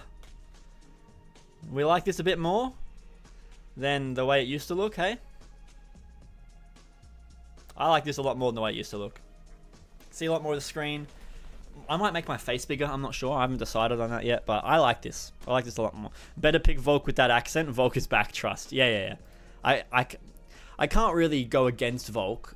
I can pick against him because sometimes objective reality has to be valued more than who I love more and who I'm a bigger fan of. But ultimately, looks clean. Thank you. I'm glad you like it. Ultimately, I have to pick Volk. I can't go against him. Not like if it was the Ilya fight again, I'd pick Ilya again. If it was, that's kind of it. If it was the Volk Ilya rematch, I would pick Ilya.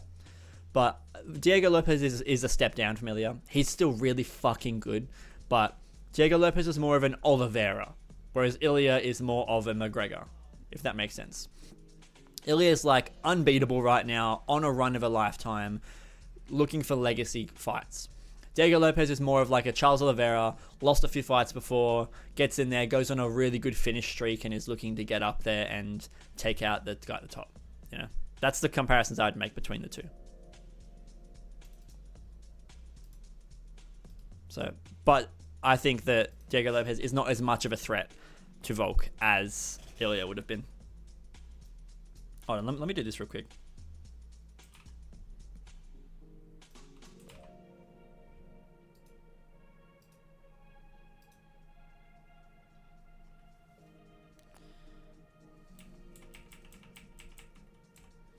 Okay. There we go. That's better.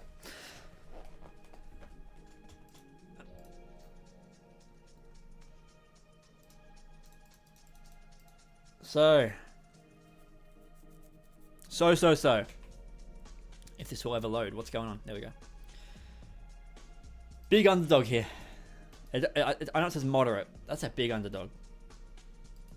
Wow. Why is it only showing the last 4 fights? Is it because they were that long ago? Because this is 2 years and 9 months, 2 years ago. Does it only show the last 3 years? 1, 2, 3, 4, 5.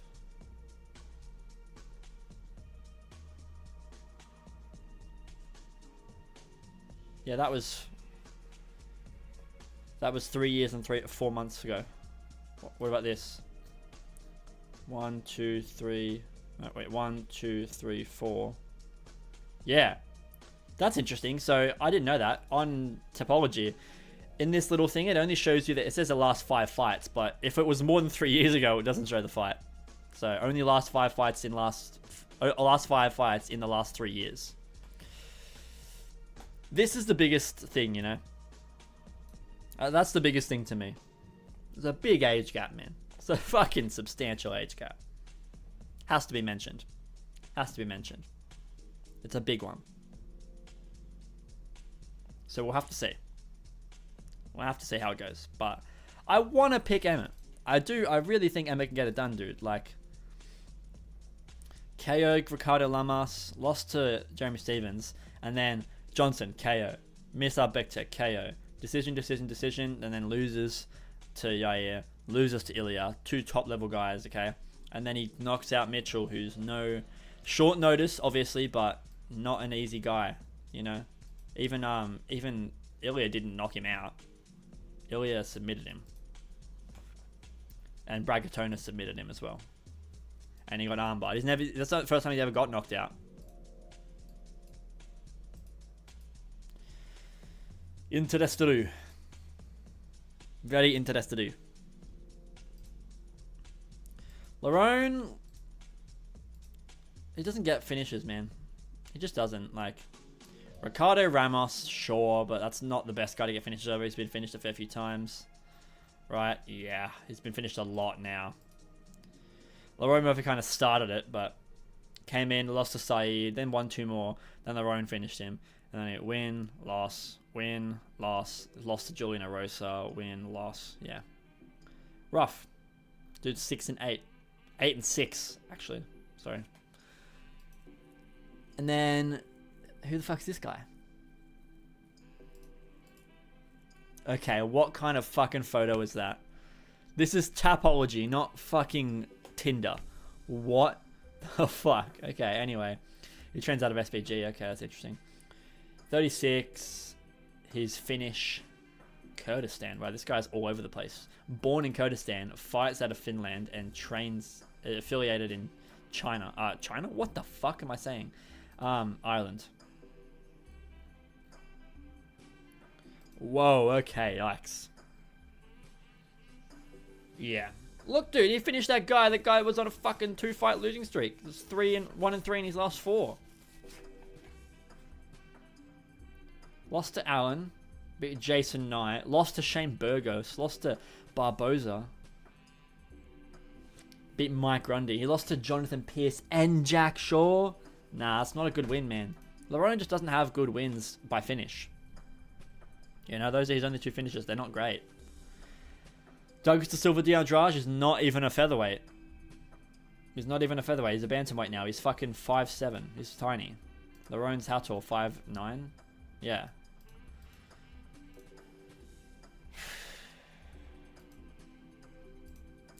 And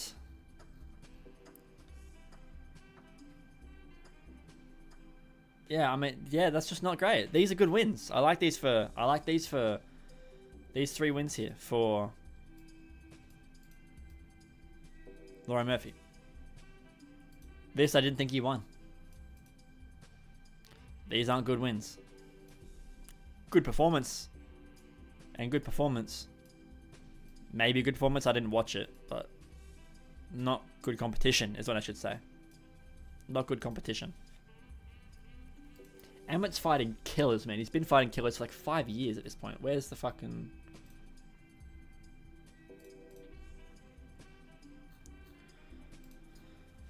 Look at his last fucking fights, bro. Jeremy Steven, Michael Johnson, Mirsad Bektek, Shane Burgos, Dan Ige, Calvin Cater, Yair Rodriguez, Ilya Tapuria, Bryce Mitchell. Murderers fucking row since 2018. Last 7 years, been fighting Murderers row.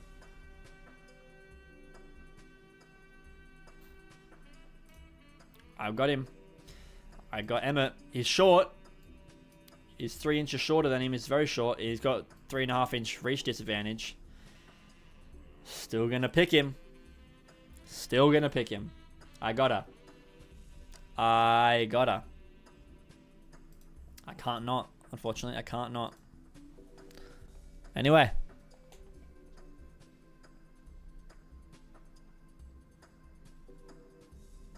Okay.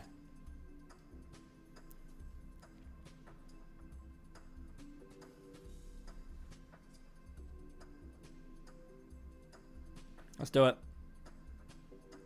Main event, guys. Main event.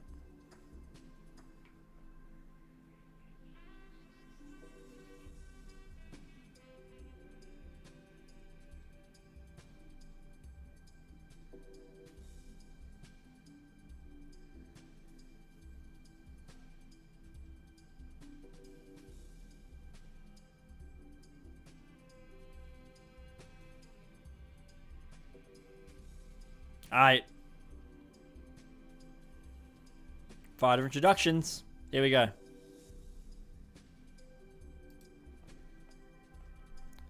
Let me see which of those bets survived. I forget which of those bets I placed earlier survived. So the one obviously I lost because of I put in Sabatini by submission. So I've said this one is Lerone Murphy has to. So this fight has to be Lerone by KO, and he gets the most significant strikes. This one is Sabatini and Emmett just to win in general, so I'm halfway there on that one. This one is Sabatini and Brito would go the distance. That was fucking $3.50. That was really good odds. And then Lerone Murphy by KO, which is also good odds, but unlikely to happen. And then the other one is Emmett by KO in rounds 2 or 3, which is what I'm hoping for. Emmett by KO rounds 2 or 3 would be my best outcome here.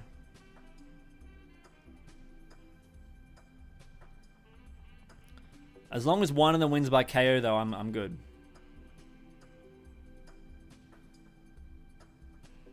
Pretty much. Even if Emmett wins it all, to be fair. But if Lerone wins by decision, I get nothing. So let's hope that doesn't happen. I didn't bet on it because it's bad odds, but it's the most likely outcome. Let's see. Here we go. Josh Emmett taking on yet another killer contender here in Lerone Murphy, 15-0. Let's see if he can do a bit better this time in his main event against an undefeated guy compared to his last outing against an undefeated guy in a main event, which was Ilia Topuria. So let's see how we go. I'm picking Emmett here by KO. Lerone could get it done by decision, but I'm picking Emmett by KO. Round 1, let's go. Boom. Okay. I'd love for this stream to stop being blurry, but that's okay, I guess. I'm going to pause the music for this one, guys.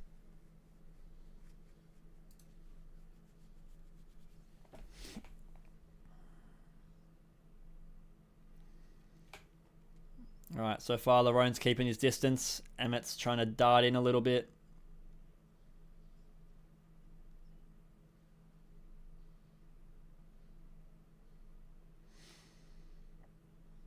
Stop being so blurry, please.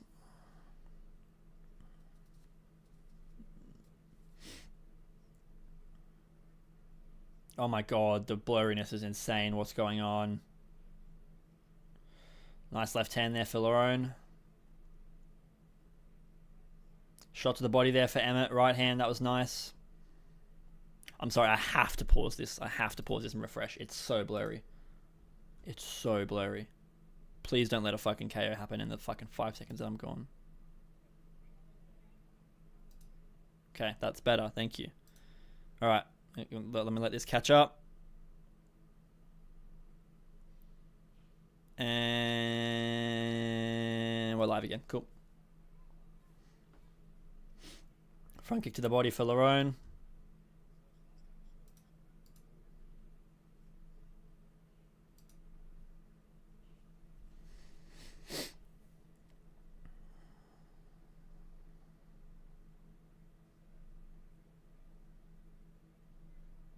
Emmett's got Lerone cornered here pretty badly. Oh, he clipped him there, but Lerone just cut him open. Lerone cut Emmett's head open, but Emmett landed nicely on there against Lerone up against the cage.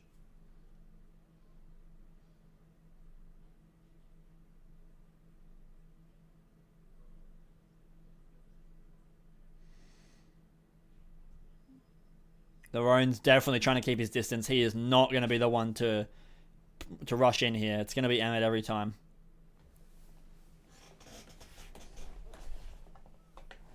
Nice head kick attempted by Lerone, but well blocked by Emmett. Got both his arms up to it. Emmett just drew a counter out of Lerone there. That was nice. Wow, Emmett's cut on the top of his head and it's just pissing blood down his face.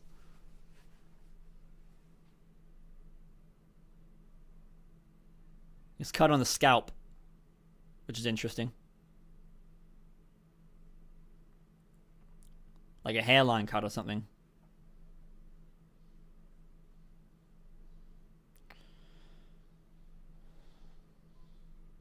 Lerone's just backed up against the cage here the whole time.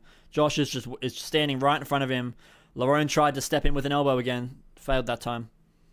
Emmett's the one that's pressuring here, but Lerone is the one that's kind of in control, if that makes sense. Emmett's like standing right in front of him. Oh, nice body shot for Emmett, and the left hand over the top just hit the guard. Low kick for Lerone there. That was nice.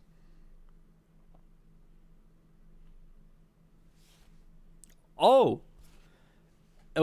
There was a headbutt, apparently. Supposedly, Lerone did land the elbow, but there was a headbutt too.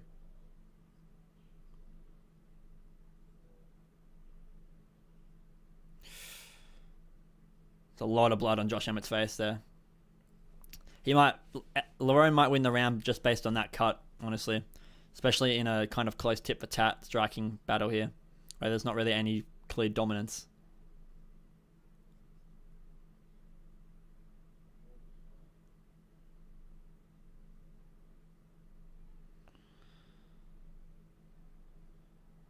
This is a very much chess match of a fight. Whoa! Lerone just threw a fucking massive head kick and it looked like it hit Emmett's beard. Just grazed by. Emmett's walking him down again. Heavy leg kick for Emmett. Emmett's just looking for that one shot, dude. Nice low kick for Lerone there. Oh, nice left hook there for Josh Emmett. The right hand didn't quite get through, but the left got past the guard. That was nice.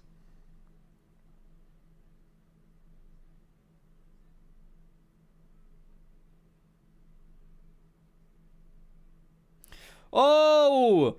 Lerone threw a kick. Emmett caught the kick. Tried to counter him off that. Lerone manages to get back to his feet. Oh, nice right hand on the exit there for Emmett. That was good. It's right at the end of the round, though.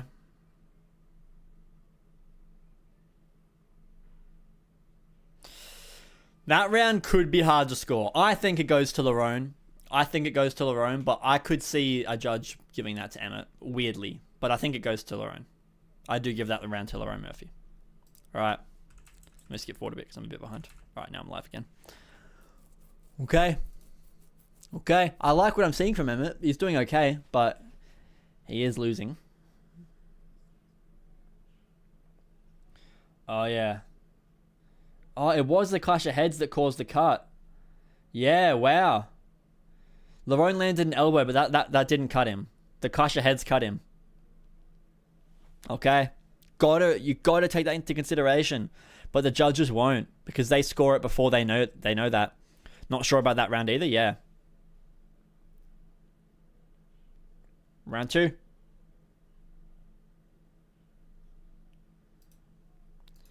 Let's go. Oh, right hand early for Josh Emmett. Pushes Lerone up against the cage immediately.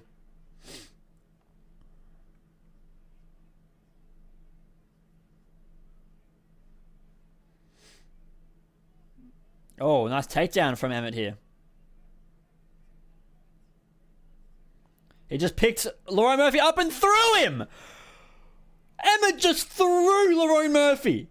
He didn't slam him, he fucking threw him in the air. Emmett just landed on his tail. Lerone Murphy just landed on his tailbone from like 1.5 meters up. Like a 4-foot drop. Holy shit.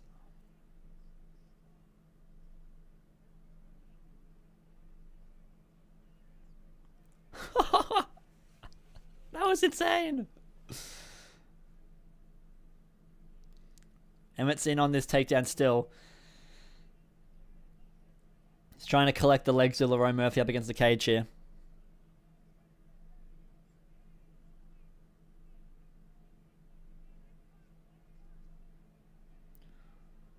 Oh, Lerone tries to lock in a submission there, but he lost the position because of it. Now Emmett's jumping on his own submission. No luck. Oh, Lerone's got him cornered. Threw a couple shots in the clinch there. But Emmett threw something big, made him back up. The back in the center, standing on the feet.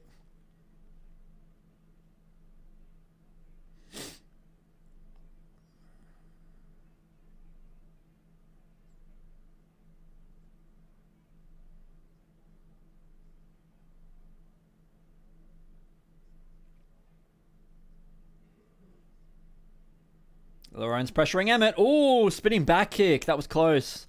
Another takedown from Josh Emmett, you know. Hands locked around the waist. Emmett's up against the cage.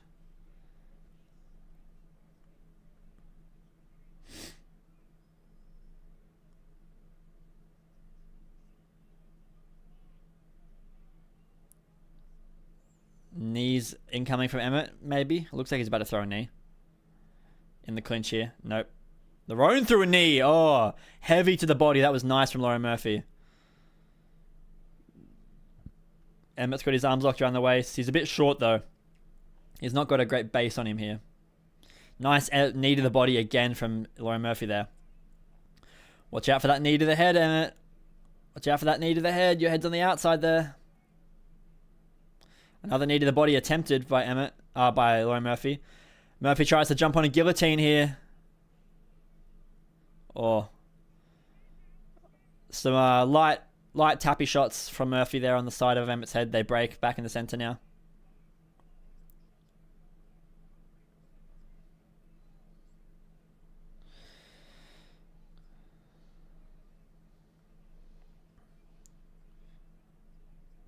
Murphy's got to be careful with those fingers.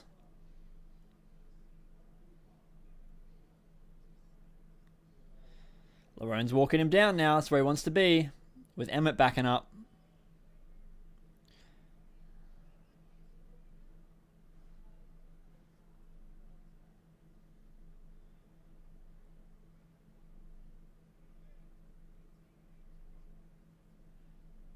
Come on, boys. Oh, heavy low kick for Lerone Murphy there.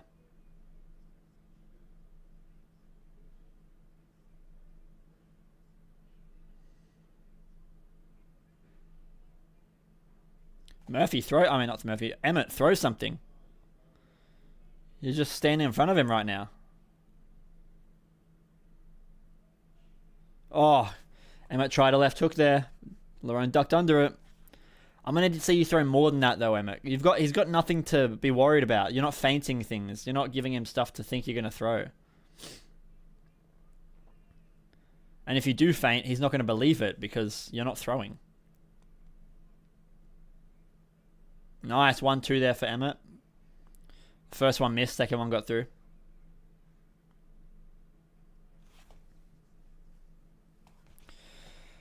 Front kick to the body for Lerone Murphy, kind of a roundhouse.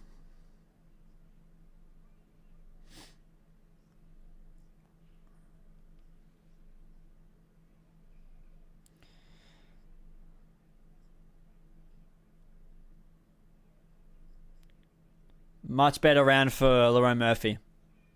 Much better round for Lerone Murphy. I've got it 2-0 Lerone. It could be 1-1, but I've got it 2-0 Lerone Murphy.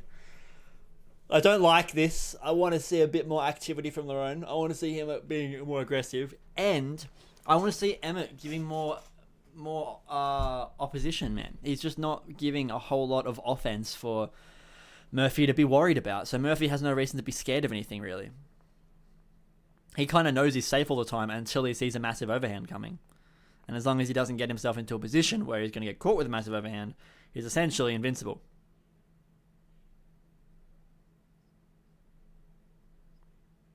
This was insane, though. Emmett literally threw him, dude. He fucking threw Lerone Murphy over his head. Genuinely, oh my god. That right overhand was really good from Josh Emmett as well on the break there. Okay. Here we go. Round 3.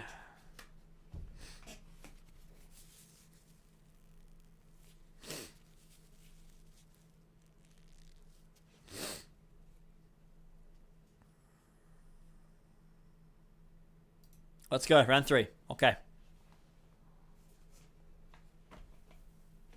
We lock in. Oh, nice short left hand there for Murphy. Dominic Cruz said it was an elbow. I didn't think it was, but maybe it was. Looked like a left hand to me. Oh, Emmett's pressuring him bad up against the cage. Whoa. Emmett was throwing some heat there. Murphy is probably going to be smart to not let himself get into a position like that again. Yeah, I'm seeing people say 19-19 after 2. So I guess some people gave Josh Emmett that first round. It was close. That was these stomps for Lerone Murphy. He's constantly throwing these oblique kicks. Oh, big right hand for Josh Emmett. Push Lerone Murphy back. Lerone's a little bit shaky there. I feel like I just saw Lerone a bit shaky there. I'm not going to lie. Big right hand for Emmett again. Lerone ate it, but that doesn't feel good. You just need to throw more than just that, Emmett. You got to throw more than just the overhand right. Let me see a lead hook or something.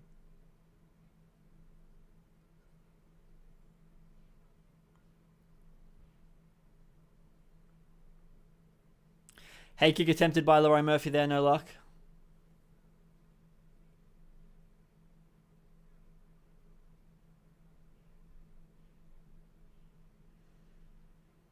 Oh! Emmett clipped him! What the fuck? I didn't even see what happened. Apparently it was a slip from Murphy. It looked like he got clipped. Single leg for Josh Emmett here. Nice elbows for Lerone Murphy.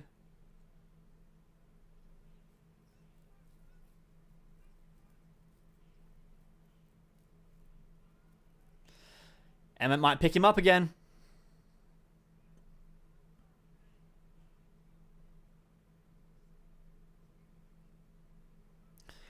Emmett's trying to get in. No, he gives up on the single leg.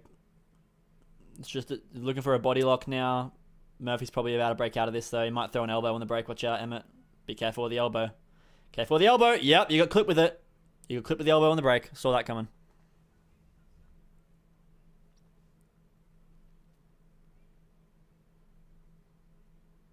Head kick attempted by Lerone Murphy. Too high, though. Emmett with the big right hand landed on the guard.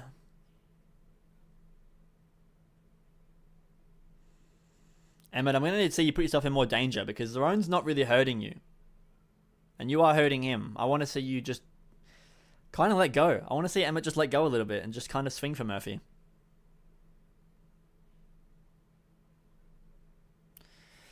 I'm seeing Josh Emmett pick up that lead leg a lot. I feel like that oblique kick of Lerone Murphy is starting to annoy him. Maybe starting to hurt. Oh, he got eye poked. Didn't I say in the last round, Murphy's fingers are way out, man. He's got to be careful with that. Let's see the replay. Yeah, man, Lerone's fingers are just way out. Way out.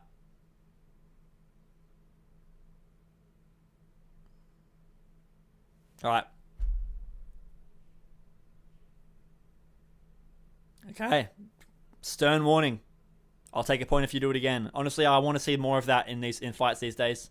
I want to see them stop letting eye pokes be undervalued in terms of point losses. Other fouls I can see, like, it is what it is. Even a dick kick, it's like, if he can recover, he can recover. But an eye poke can affect you even after you've recovered pretty badly. Right hand for Emmett there, that was nice. Heavy body kick there from Lerone Murphy. Slapped on his fucking stomach. Jesus. Yeah, Emmett just walked right through it, exactly, Michael Bisping. He did indeed. Emmett's still in this fight. He's not winning at all, but he's still in this fight. Those stomps, man. Emmett's starting to get really annoyed at those. Head kick there was close for Lerone Murphy. Josh Emmett just caught that kick and brought him down to the mat. Full guard here for Josh Emmett, but he's on top position. Needs some ground and pound right now. Lerone's looking to throw up submissions, trying to get his guard up high. Emmett, I'm going to need to see you be a bit better than this, a bit more strategic. He gets onto the back. Oh, some heavy ground and pound shots for Emmett. Kind of not really landing very well, though. Good job from Lerone Murphy. Got straight back up. That was really solid from Lerone. Very quick back to his feet. Took minimal damage on the way up, too. Oh, that shot was close for Lerone. Oh, that spinning back kick was close for Lerone. Jeez.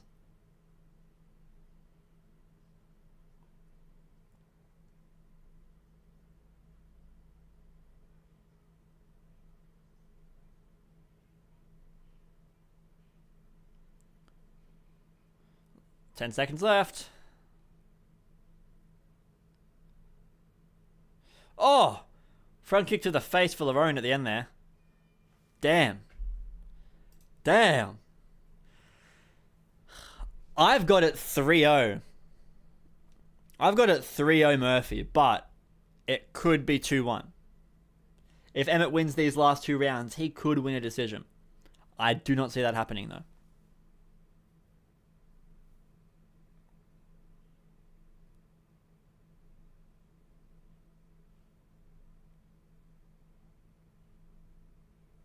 Okay.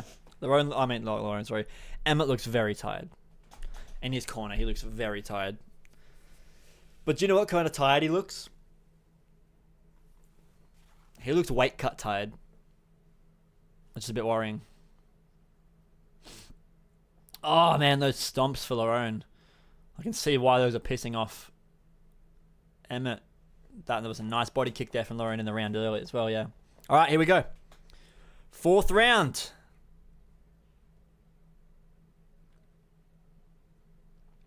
Let me know in chat, what do you guys have it scored right now? Through the first 3.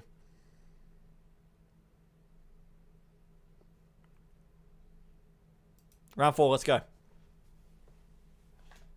Watch Emmett come out and throw a really big bomb really early in the round. He always does it. First like 20 seconds he gets really heavy and then he takes his time. Heavy low kick from Emmett. Oh my god, he got caught with a check left hook from Lerone Murphy there.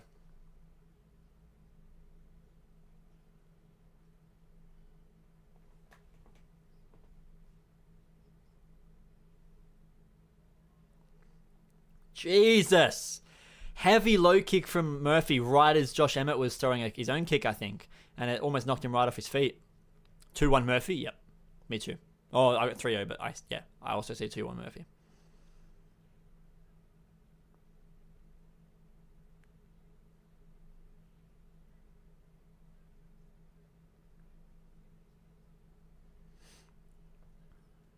Emmett's walking him down here. Oh my god, Emmett just tried a flying knee. What the fuck? Didn't have that on my fucking bingo card.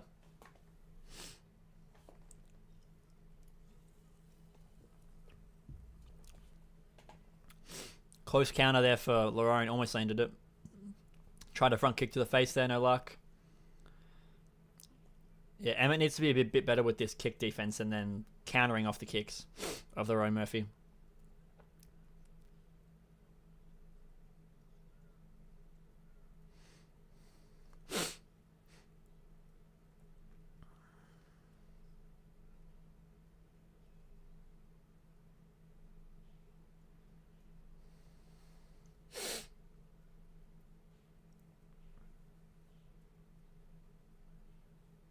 I will say though, Lerone isn't like dog walking Emmett at all. Like you want to compare this 4th round version of Emmett to what Ilya did to Emmett in the 4th round of their fight. That was the round he got a 10-7 in on one of the judges' scorecards. Yeah. Oh, that was a nice left hand there for Emmett. He's got Murphy cornered here up against the cage. You need to pressure there, Emmett. Stop letting him circle out. That's your issue. You're just letting him walk away. You need to jump in. Getting close there. Oh, big right hand for Emmett. Ooh, that was loud. It is the Apex, so obviously it's going to be loud, but still. Oh, Emmett's swinging a bit more now, getting a bit more aggressive. Nice low kick from Lerone there. Josh Emmett's leg is probably pretty toasted, yeah. Tried a front kick. Lerone missed it though.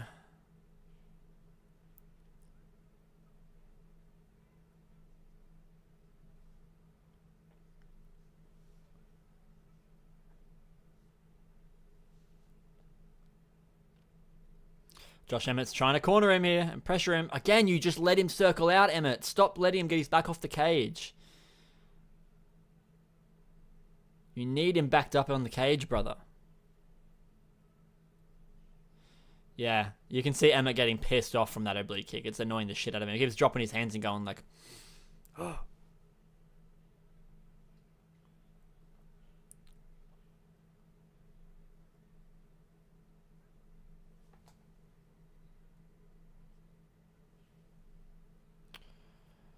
Attempted body kick there for Lerone, just missed. Oh, right hand for Emmett, just landed on the guard. Oh, nice counter shot there from Lerone. Emmett, this is where you need to fucking let it go, man. You've got him here. Throw. Oh, nice right hand for Emmett. That was a clean one. That was a clean one. Still got a puncher's chance, clearly. But Lerone's winning this, obviously. Very clearly. Oh, big right hand for Emmett again. That landed on the guard, but kind of got through the guard that time. So I need to see Emmett. Just let go. Either get countered and get finished, or get the finish. Don't just let yourself get to this decision loss. When Lerone's barely engaging at times. Like, for most of the time, to be honest. Right hand for Lerone, just missed. Oh, nicely timed front kick to the body for Lerone. Right as Emmett was about to walk in. See, takedown attempt from Josh Emmett again. He's in on this double leg. Hands locked around the waist. Lerone's trying to pull his grip up a bit higher. Josh is still in on this. Lerone doesn't have underhooks. Emmett needs to pick him up Elbows from... Oh my god. Lerone just landed an illegal elbow. Holy shit. Lerone just cut Emmett's head open really badly with that elbow. That was not a legal elbow. That was to the back of the head. Emmett is now pissing blood out the back of his head.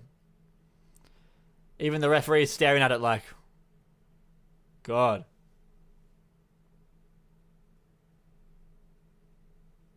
Alright. 1 round left. I've got 4-0 Murphy. I got 4-0 Murphy. And that was a better round for Josh Emmett, but I still gave it to Murphy. He just is... And even if I wouldn't give it to Murphy, the judges will. The judges will give that to Murphy. I mean, in a fucking fairy tale land, it's 2-2, I guess. It was a kind of close round, but I gave it to Murphy. Emmett did okay on some takedown attempts. He landed big shots. He had Lerone walking backwards a lot. I think that was probably Josh Emmett's best round. I think Emmett did better in that round than he did in the first round. Well, maybe just as good. But even if it is 2-2, he now has to go out here and win this 5th round. And that's going to be really hard against Lerone Murphy, who now knows he can empty the gas tank and just go at 100% for the end of the fight here. Here we go. Round 5. 5th and final.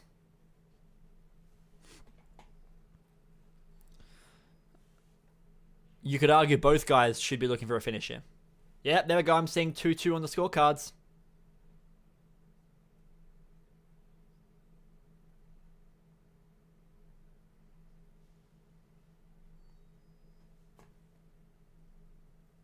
Wow, I'm seeing a lot of people say 2-2. Head kick from Lerone. Josh Emmett just ate it.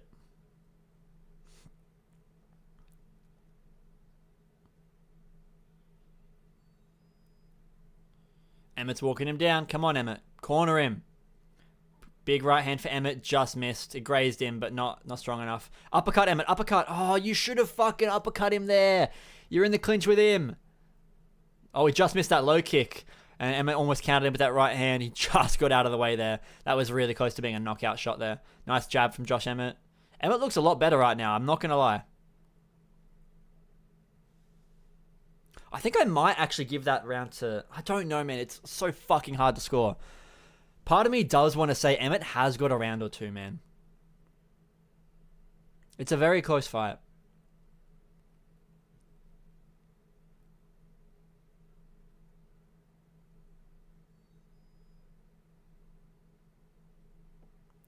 Josh Emmett feinted the big overhand right there.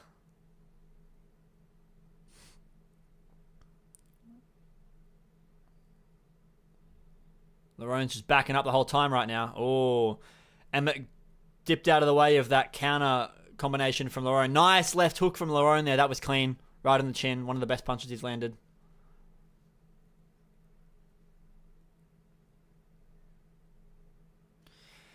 Just missed that lead leg.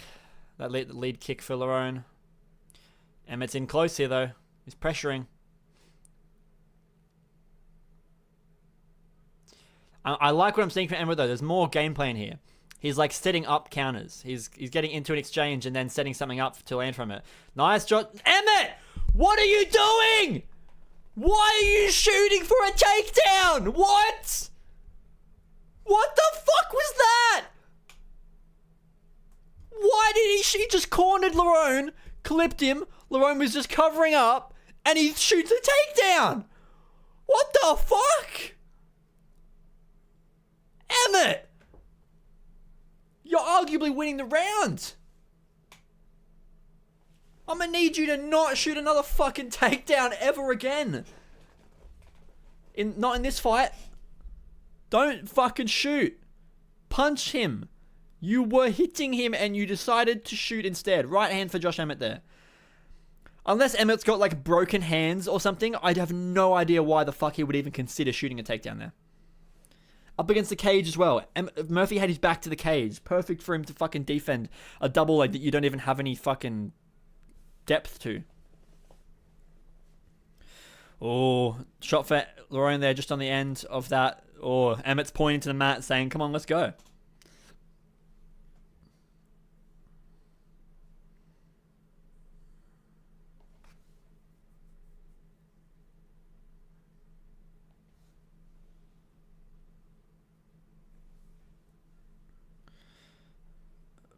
Emmett's got him cornered again. That right hand was close for Emmett. Just landed on the guard. Oh, that was so close, Emmett. Come on. Oh, Lerone clipped him there. Dude, Emmett was pointing to the mat. It was too busy pointing to the mat and he got clipped while he was doing it. Stop saying it, Emmett, and just do it. Stop saying let's throw and just throw. Walk forward, Emmett. 45 seconds. Walk forward. He keeps doing it. Emmett keeps saying, come on, let's go. Emmett's like, do you want to fight or not?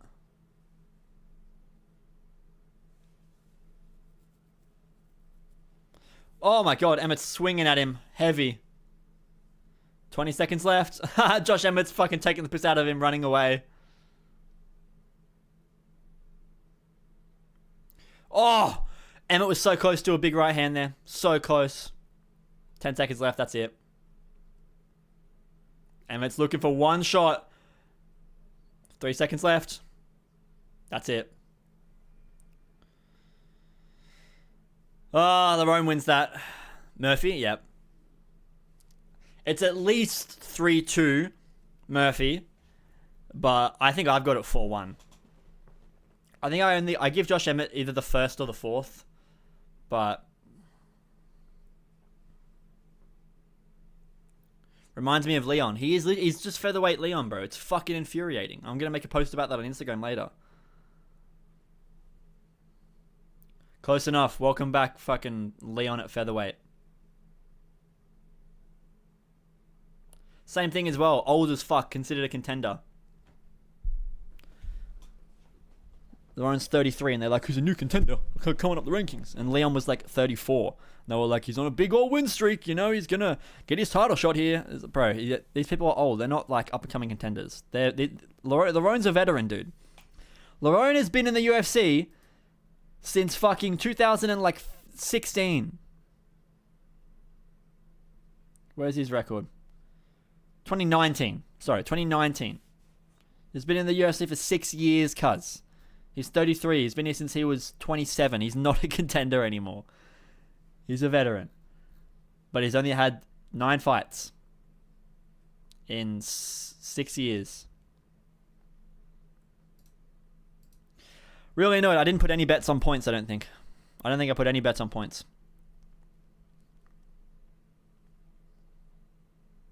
Reminds me of Leon, yeah. So I said Lerone by Kayo. No, that won't. Lerone, Kayo, no.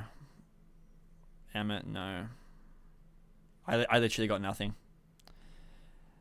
This is what I knew would happen. Yeah.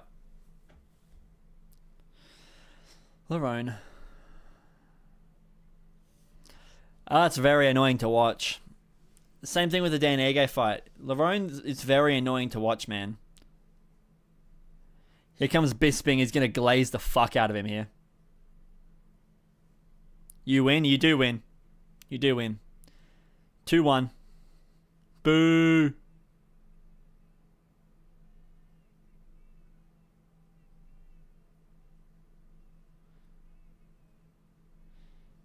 Is this the Apex booing him?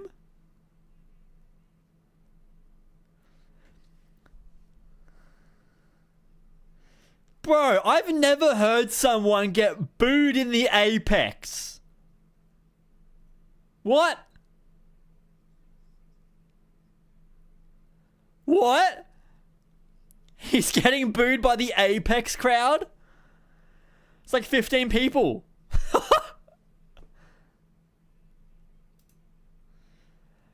Damn. I can see Instagram hating Lerone right now. Stop. There's a quality performance. Quality performance. You got by. You got the job done. I would not call it quality.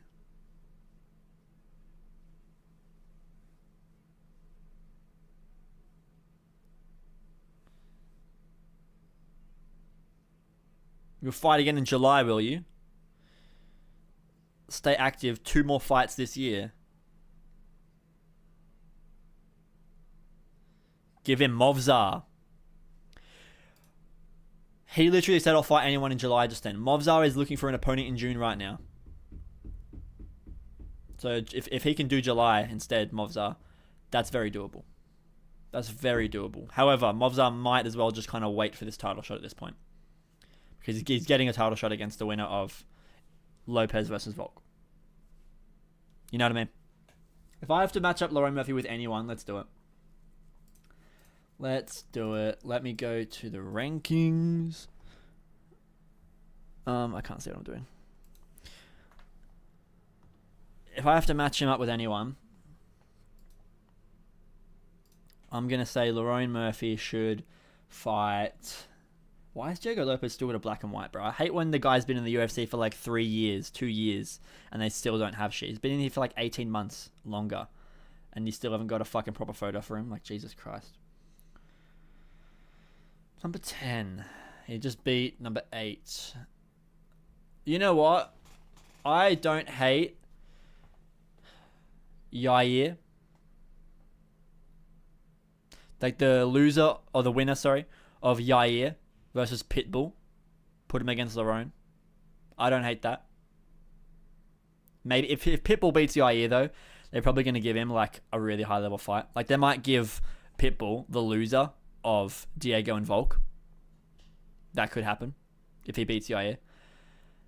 I wouldn't mind an Arnold Allen fight, but I doubt they'll do that because that's England versus England. You know, could be done, but I doubt it.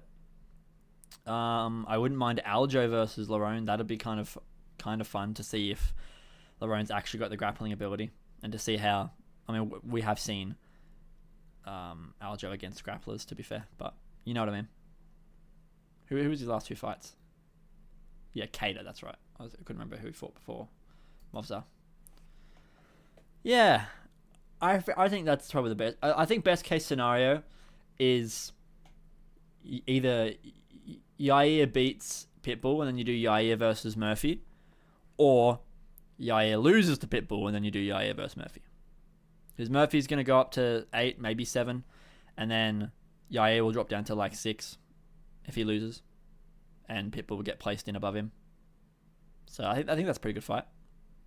I like just loser of Diego Volk needs a fight.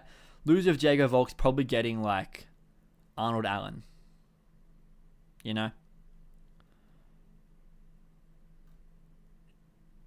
Holloway's gone. Ilya's gone. This is like kind of bad for the rankings to have it like this. Because he's gone now. He's moved up a weight class. So realistically, like, we need to bump these up 2 spots. Arnold Allen's in the top 5 right now. I think we have to realize this. Arnold Allen is currently top 5 featherweight. Because even though it says he's number 7 here, these 2 guys ain't in the division anymore. So one of these 2 is going to become the champion. And then, so let's just say it's Volk. It could be either of them. I'm not saying that Volk will win, but it could be either of them. Let's say Volk wins just because he's up here at the top, makes it easier. And Max is gone. Sorry, Max is gone. Max and Ilya both gone. Volk wins. 1. Ranked number 2. Ranked number 3. Ranked number 4. Ranked number 5. So, Arnold Allen is top 5 right now. Yair is ranked number 3 in the world. Movzar's 2. Like, Max shouldn't be in the rankings anymore. He should be gone. He's at lightweight. Ilya moved. He should be gone. He's at lightweight. He will be gone soon. He will be gone once he actually fights. Or once there's a new champion in this division, he'll be gone. But bit weird, but I don't know. I don't know. I like the idea of Movzar getting Lerone Murphy. I really like that fight, actually. But Movzar's going to get the title shot against these 2. And even though Movzar's on Twitter right now saying, I want another fight, anyone fight me in June. At this point, you're literally a week away from the title fight that you might be getting the winner of. If anything, Movzar's probably just doing this to look good. Like, it's kind of a bad career decision. If anything, for him to actually be looking for a fight right now. He shouldn't be looking for a fight because he's almost guaranteed a title fight right now. Almost guaranteed one. So I don't know why he would fight anyone else because he's going to have to wait then. If he fights in June, somebody else might get the title fight against the winner of Volk and Diego. You know what I mean? Like he risks not getting that opportunity if he fights someone else. It's like who had those kind of issues recently where they were having number one contender fights after title fights had happened. Someone, I wish I could remember what division this was in. Someone was having like number one contender fights, but they were happening right after title fights. So, was it lightweight? Oh, it was Ankalaev. Like Ankalaev was meant to fight Alex, but then Alex was fighting Khalil. So then Ankalaev goes to fight Rakic. Respectful. Like, I respect that you went and fought Rakic, but you've now got yourself booked while the champion is looking for another fight to have, and he likes short notice fights. So I mean, it's surprising that Magomed actually got to fight Pereira. You're going to bed. See you next week for 314. No worries, man. Have a good night. Enjoy your sleep. I'll see you next week for UFC 314. Let's go Volkanovski, the man, the myth, the legend. Let's go Volk. Let's go Paddy. I got to record my predictions for this soon. Hey, let's see real quick. Let's go Volk. Let's go Paddy. UFC 320. What the fuck? That's a long time away. 314. Volk, Paddy, Reyes, probably Yair. I love Gene Silva. I really want to pick Bryce Mitchell though. Probably Yan Xiaonan, Chase Hooper. Don't know. I'd probably pick Julian Erosa there. I'd probably pick Michael Olajaychek there. I picked Dan Ige there. Solid stuff. It's gonna be a good card. Have a good weekend, man. Enjoy your night. I'll see you next time. Well, shorter stream. I say short stream. It's 2.5 hours, to be fair. Decently long stream tonight, but shorter, I suppose. I only watched the top 3 fights. That's okay though. Put the music back on. That's what's feeling weird. It's very quiet.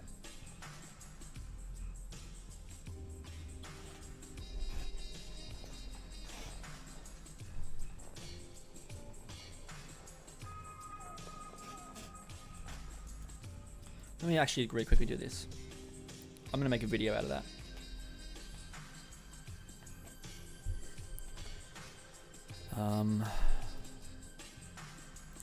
Okay.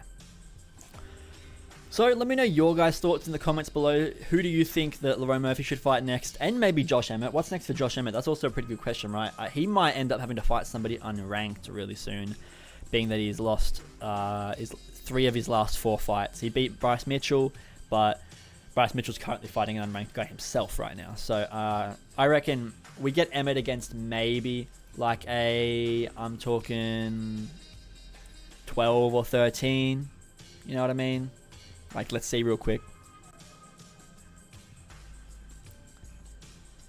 He could fight... you could see Zalal. I could see them doing Zalal versus Emmett, because they want to give Zalal a jump up, right, and push him up in the rankings a little bit. Maybe Giga Chikadze versus Emmett, but I think Zalal versus Emmett's a pretty good fight to make, so we'll see if they make that next. But yeah, let me know what your thoughts are on the idea of doing Lerone Murphy versus Yair, because that's a fight I really like. I think that would be a good, enjoyable fight. I wouldn't mind Arnold Allen versus Lerone as well, but I don't think they're going to make that because of it being an England versus England kind of thing. But we shall see, right? We shall see. So let me know in the comments below what you guys want to see, what you thought of his performance tonight. I thought it was a bit iffy, but he got the job done. Evidently, he got booed in the Apex by the sounds of it. I hope I didn't hear that wrong. It sounded like they were booing him and he was getting pissed at the crowd. I've never heard someone get booed at the Apex, so that's a first. But we'll see what's next for him. It's going to be weird because they call him a contender. He's 33. He's got to get at least 2 more wins for a title shot. We're talking he's 35 by then. How old is he right now? Lerone is currently 33. He turns 34 in a couple months. He'll be at least 35 by the time he gets a title shot. Weird. I don't know. Very late to the game, Lerone Murphy. You've wasted a lot of time in your career. You got here when you were 27 and you had 7 fights in 5 years or something. So, wasted a lot of time, but he's here now. We'll see how he goes. Let me know what you guys thought in the comments below. Leave a like, subscribe, on notifications. I recorded this live, so come and join me for my fight companions if you want to see my live reactions and discussion of fights during the event. I'd love to have you here. Join me for UFC 314 next week. That's going to be really fun. We got Volk versus Diego Lopez. I'm very excited for that. And Chandler versus Pinball. So I hope to see you guys there. Thank you for being here. See you guys all in the next Mixed Martial Arts video. Goodbye. Alright. There you go. Cheeky little video to make from that clip. Guys, I hope you have enjoyed the stream today. Thank you for being here. I'll see you guys all next week for UFC 314. I hope you enjoyed the card. I did. It was a weird card, but as far as Apex cards go, it was okay. I'm not that mad. It was alright. So, it is what it is. Thank you guys for being here. I'll see you all next week. And goodbye.